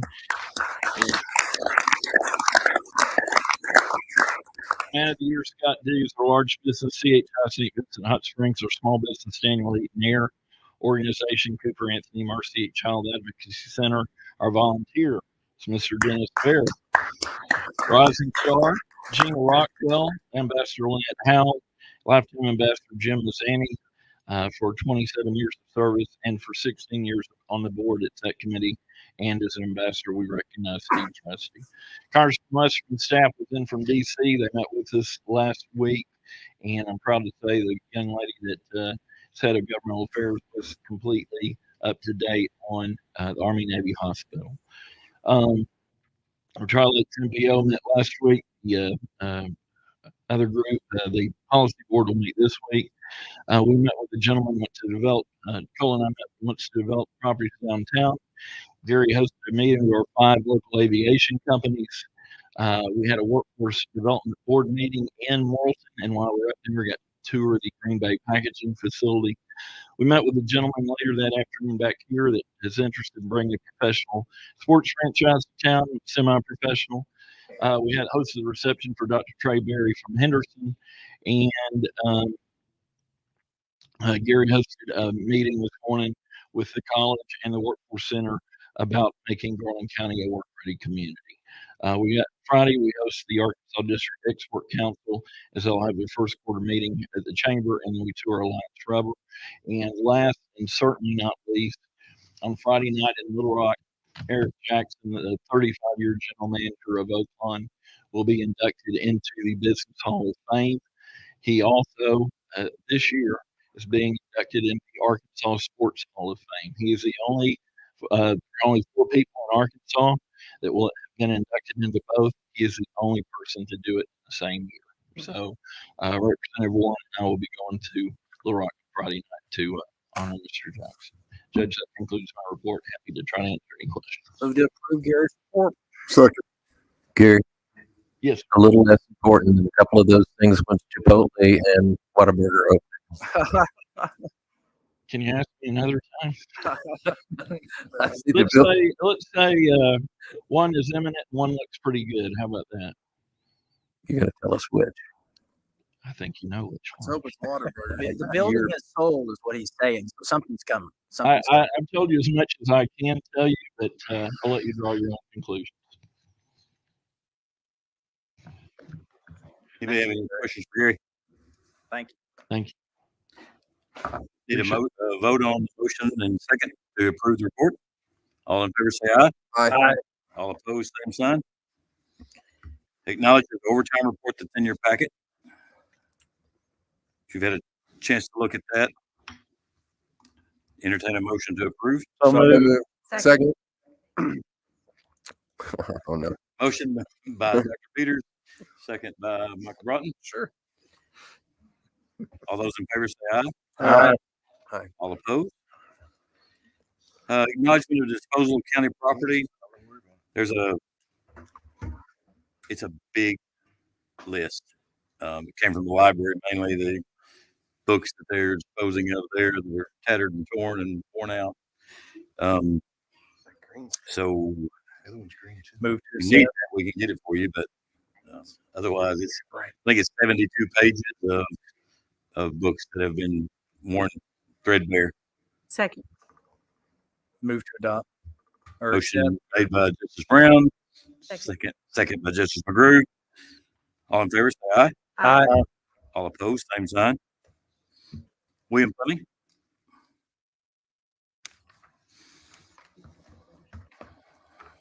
Thank you so much for allowing me to be here for just a moment. I want to say, as I reiterate an article that so many folks does not take the Sentinel record, and I am just as a citizen,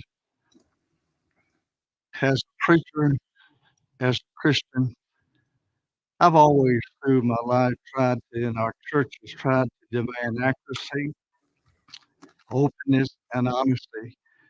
And after being informed as to what's going on in recent events, I just stand appalled at the moments in our county and with the board. Before I read this article, so many folks had not read it.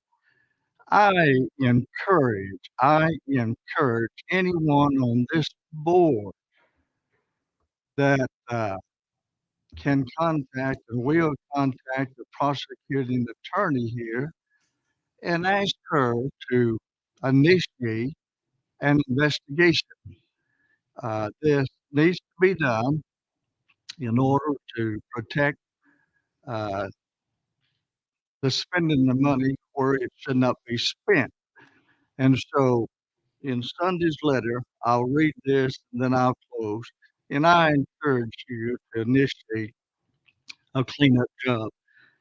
It's said, in my opinion, speaking of mine, the recent events involving John Horner remaining on the payroll for months at the expense of Garland County citizens after resigning as JP for District 5, and which was widely known according to the Sentinel record, is just another example, in my opinion, of a cover-up and not a cleanup. I urge Garland County Prosecuting Attorney Michelle Lawrence to write a letter to the Arkansas State Police and the Office of Integrity at the Capitol, requesting an investigation and prosecution of those officials and employees representing the cities of Garland County who were aware of the scheme. It is time to drain the swamp in Garland County. Please keep us informed as to where our money is going. Mr. Fleming, Mr. Fleming, hold on for just 1 second. I've been informed, and this is probably going to irritate a few of my colleagues, but I've already irritated them tonight anyways. I've been informed by someone through the RPA that I, as the one that John Horner filed against in the District 7 primary, have the most standing to ask for any investigation to be taken, anything regarding Mr. Horner, Mendez being the incumbent for JP7. So I'll promise you this. I will ask for prosecuting attorney Michelle Lawrence to open an investigation. If she doesn't feel her office is capable of doing so, she needs to call on a higher authority in order to do that. I will give you that promise. And I don't know who all was involved in it. I know that there were some people in this room that were involved in encouraging John Horner to run against me, and even encouraging, making phone calls, encouraging him to maybe be able to run as a libertarian to one of our election commissioners. So I won't speculate who that is, but I think everybody in this room probably has a pretty good idea. And one thing I'll point out, and I'm open to this anytime anybody wants to ever discuss it.